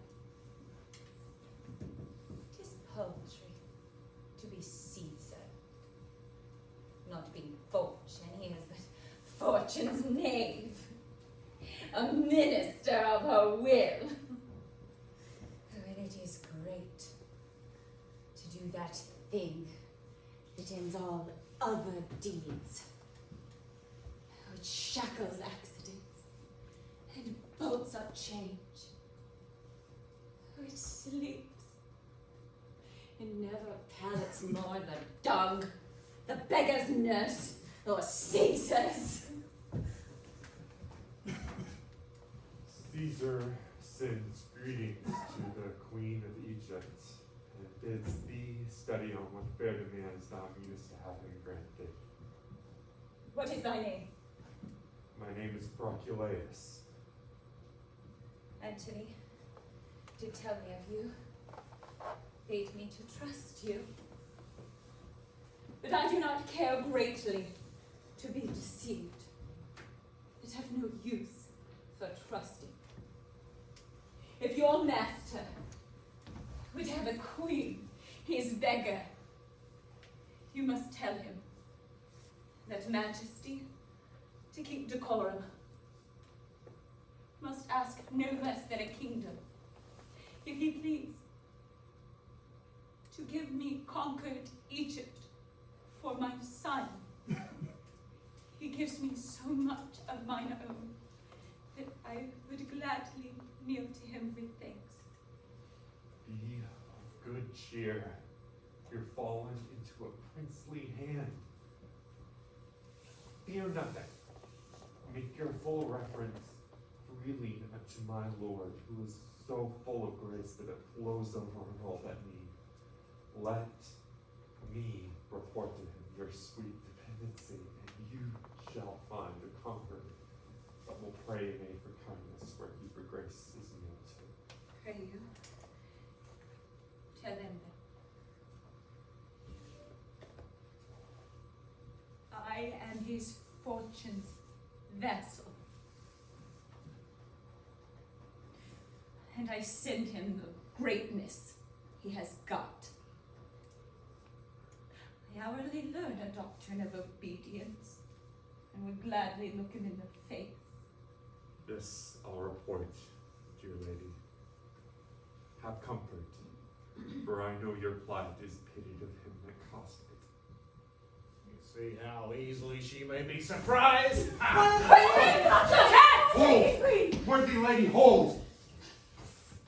Do not yourself such wrong, who are in this relieved but not betrayed. What is there too that resort dogs and languish? Cleopatra, do not abuse my master's bounty by the undoing of yourself. Let the world see his nobleness well acted, which your death will never let come forth. Where art thou, death? Come hither, come, and take a queen with many babes and beggars. Oh, temperance lady. Sir, I will eat no meat. I will not drink, sir. If idle talk will once be necessary, I'll sleep neither. This mortal house I will ruin! Do Caesar what he can. Know, sir, that I will not wait, pinionated at your master's court. Nor will I be chastised by the sober eye of dull Octavia. Shall they hoist me up and show me to the shouting valiantry of censoring Rome? Rather a ditch in Egypt be a gentle grave unto me. Rather on Nilus's mud lay me stark naked, and let the waterflies blow me into a pouring. Rather make my country's high pyramid my gibbet, and hang me up in chains. You do extend these thoughts of horror far further than you shall find cause in Caesar. Proculus, what thou hast done, thy master Caesar knows, and he hath sent for thee. For the queen, I'll take her to my guard. So, Dolabella, it shall content me best. Be gentle to her. To Caesar I will speak what you shall please, if you'll employ me to him. Say I would die.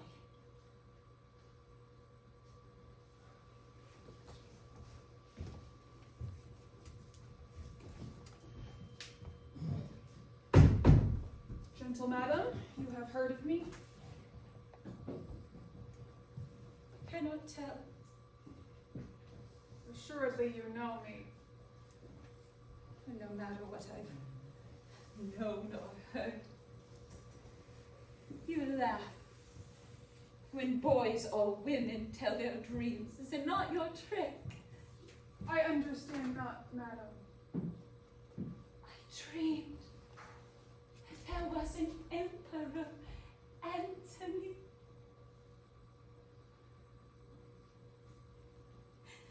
Oh, such another sleep, that I might see but such another man.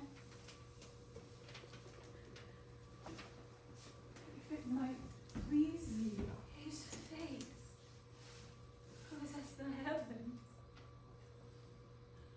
though in therein stuck the sun and moon, which held their course and lightened the little. The earth, Most noble creature.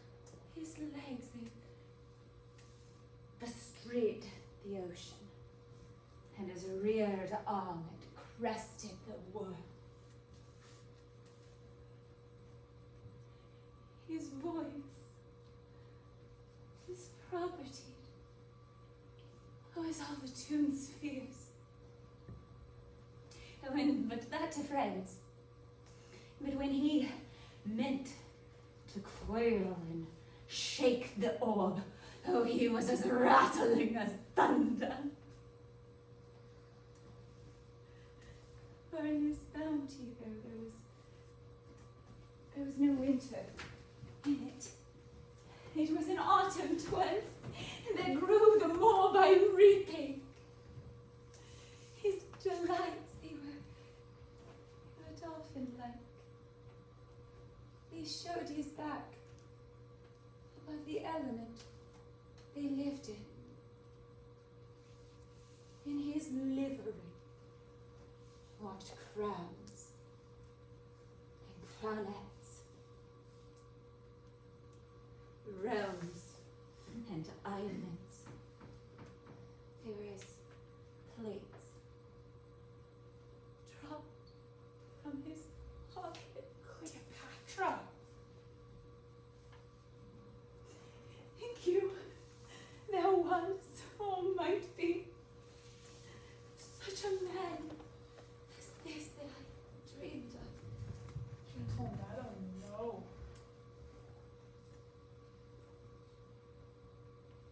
You lie. Up to the hearing of the gods. But if there were, nor be one such, it is past the size of dreaming. Nature wants stuff to buy strange forms with fancy. Yet to imagine an Antony, where nature speaks against fancy, condemning shadows quite. Hear me. Good madam, your grief is as yourself graded, and you bear it as answering to the weight. Would I might never o'ertake pursued success, but I do feel by the rebound of yours a grief that smites my very heart at root.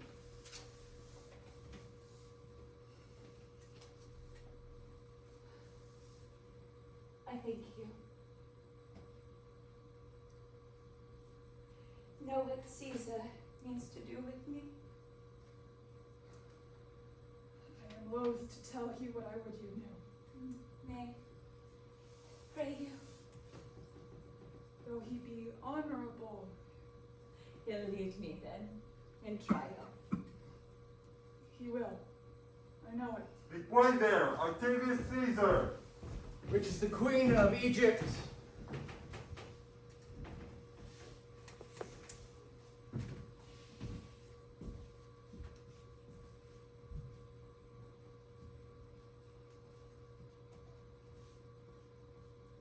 Arise, you shall not kneel. The gods will have it thus.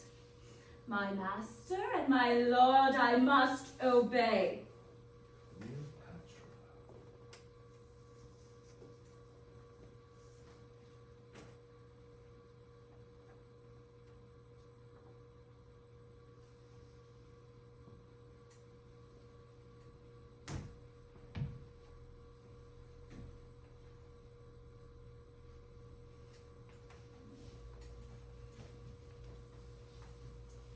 Know that we will extenuate rather than enforce. If you apply yourself to our intents, which towards you are most gentle, you will find a benefit in this change. But if you seek to lay a cruelty to me by taking Antony's course, then you bereave yourself of my good purposes, and put your children to that destruction which I'll guard them from, if thereon you rely.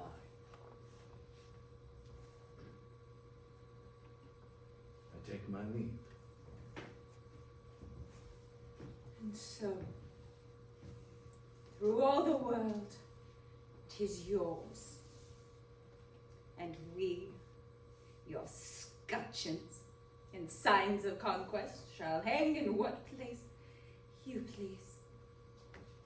Here, my good lord, this is the brief of money, plate, and jewels that I am possessed of.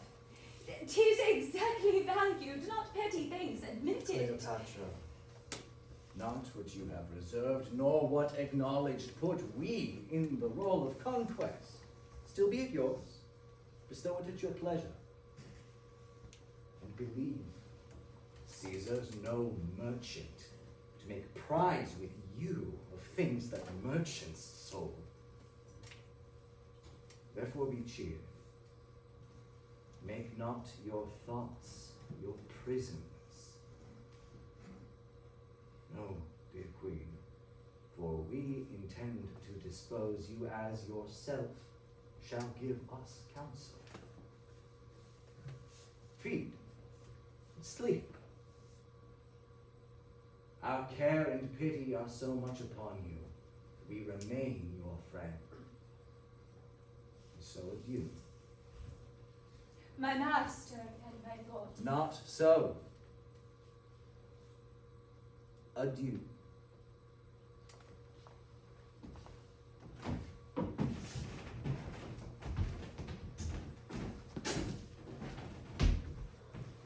He words me.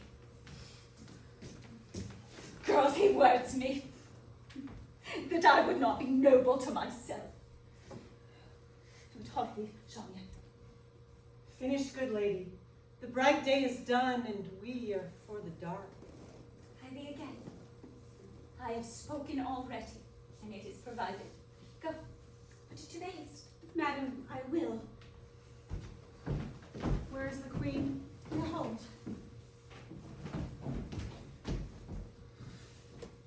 Gentle madam, as thereto sworn by your command, which my love makes religion to obey, I tell you this. Caesar, through Syria, intends his journey, and within 3 days you and your children will he send before. Make your best use of this. I have performed your pleasure and my promise. I shall remain your debtor. And I your servant. Adieu, good queen.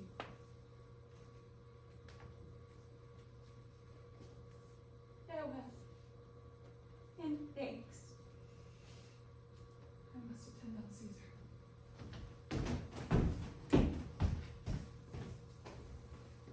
Now, Iris, what sayest thou? Thou, an Egyptian puppet, shalt be shown in Rome, as well as I? Mechanic slaves, with greasy aprons, rules, and hammers shall flit us to the view. And their thick breaths, rank and gross diet, shall we be enclouded and forced to drink their vapors? The gods forbid. It is most certain, Iris. Oh, saucy lictors will catch at us like strumpets. The scald rhymers will ballad us out of tune. Oh, the quick comedians will extemporarily stage us and present our Alexandrian revels. Antony shall be brought drunken forth. And I shall see some squeaking Cleopatra buoy my greatness in the posture of the hall. Oh, the good gods. It is most certain. I'll never see it, for I am sure my nails are stronger than mine eyes. Why, that is the way to fool their preparation and to conquer their most absurd intents. Now, Charmian, show me my women like a queen. Fetch my best attires. I am again for kidness to meet Mark Antony. Sirrah, Iris, go. Now, noble Charmian, we'll dispatch indeed. And when thou hast done this charm, I will give thee leave to Plato's doomsday. Wherefore is this noise? I am a rural fellow that will not be denied your highness' presence. I bring you figs. Come in. Such a poor instrument to do such a noble deed. It brings me liberty. My resolution is placed, and I have nothing of woman in me. Now from head to foot, I am marble constant. Now the fleeting moon, no planet is of mine.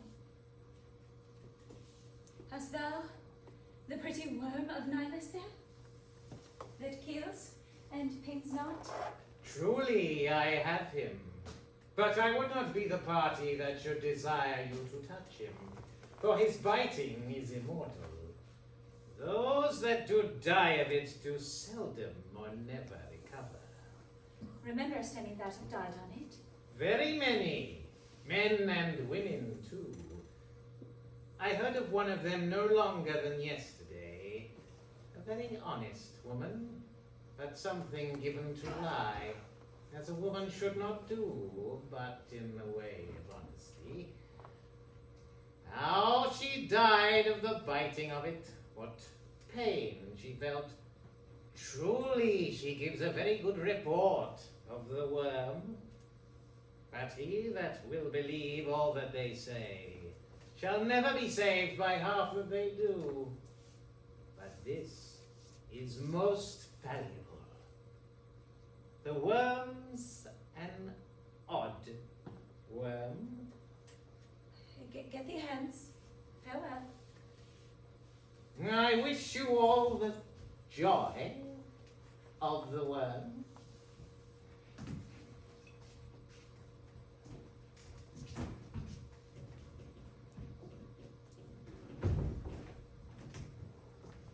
Give me my crown.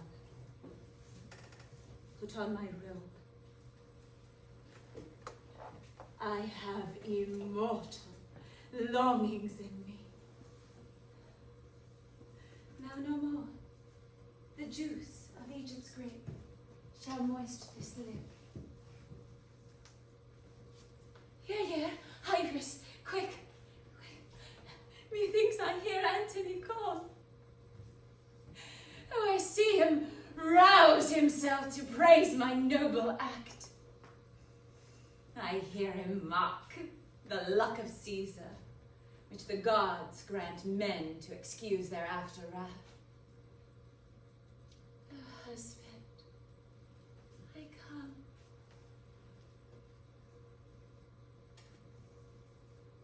Now to that name, my courage, prove my title.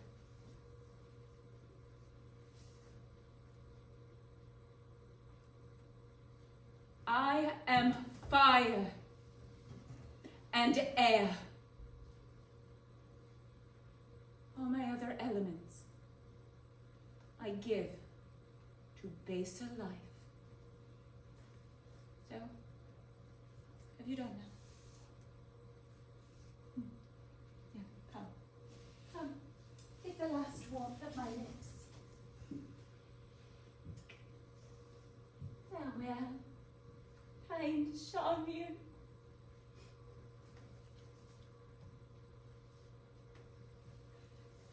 Oh, Iris.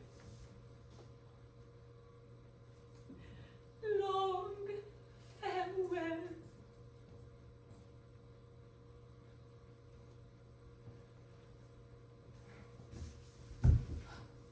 Have I the aspic on my lips? Dost fall? Oh, if thou and nature can so gently part, the stroke of death is as a lover's pinch, which hurts and is desired. Dost thou lie still? As thou vanishest, thou tellest the world that it is not but leave-taking. Dissolve the cloud in rain, that I may say the gods themselves do weep. This proves me base. If she first meet the curled Antony, he'll make demand of her, and spend that kiss which is my heaven to have. Come, mortal wretch.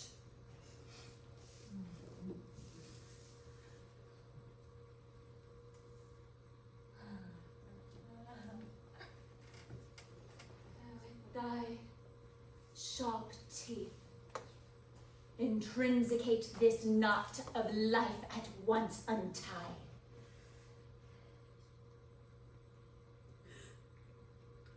Poor venomous fool, be angry and dispatch. Oh, could didst thou speak, that I might hear thee call great Caesar ass and palisade? Oh, eastern star, peace, peace. Dost thou not see my baby at my breast, that sucks the nurse asleep? Oh, break, break! Oh, sweet as balm, as soft as air, as gentle as...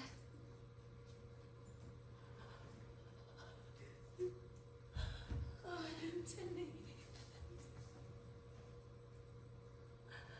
Nay, I will take thee to you.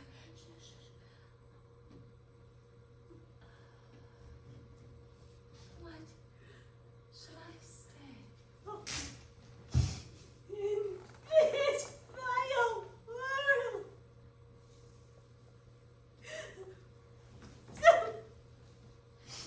Fare thee well.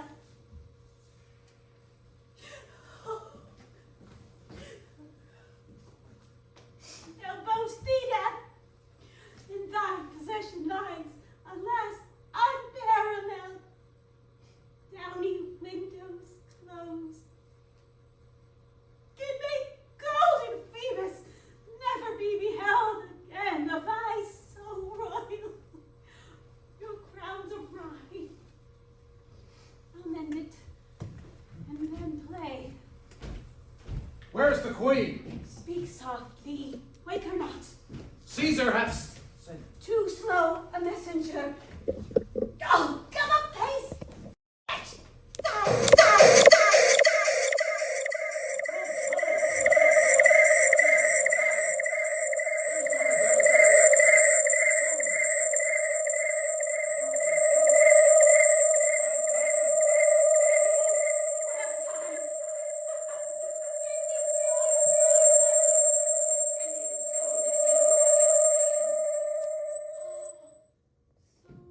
How goes it? All dead.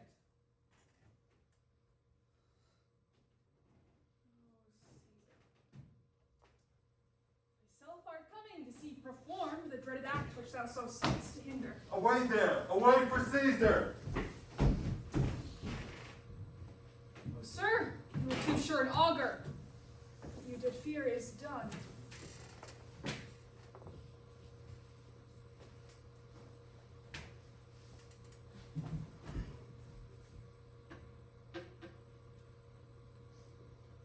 Bravest at the last. She leveled at our purposes and, being royal, took her own way.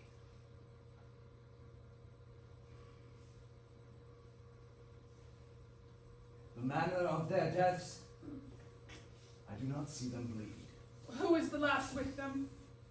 The simple countryman that brought her figs. This was his basket. Poisoned them. Caesar. This Charmian lived but now. She stood and spake. I found her trimming up the diadem on her dead mistress. Tremblingly she stood, and on the sudden dropped. Noble weakness. If they had swallowed poison, 'twould show by external swelling. She looks like sleep, that she would catch another Antony in her strong toil of grace. Here on her breast. There's a vent of blood and something blown. The like is on her arm. This is an aspic's trail. And these fig leaves have aspic's spine upon them, such as the fig leaves upon the caves of Nile. Take up her bed, and bear her women from the monument. She shall be buried with her Antony. No grave upon the earth shall clip in it a pair so famous. High events as these strike those that make them. And their story is no less in pity than his glory who brought them to be lamented. Our army shall in solemn show attend this funeral. And then to Rome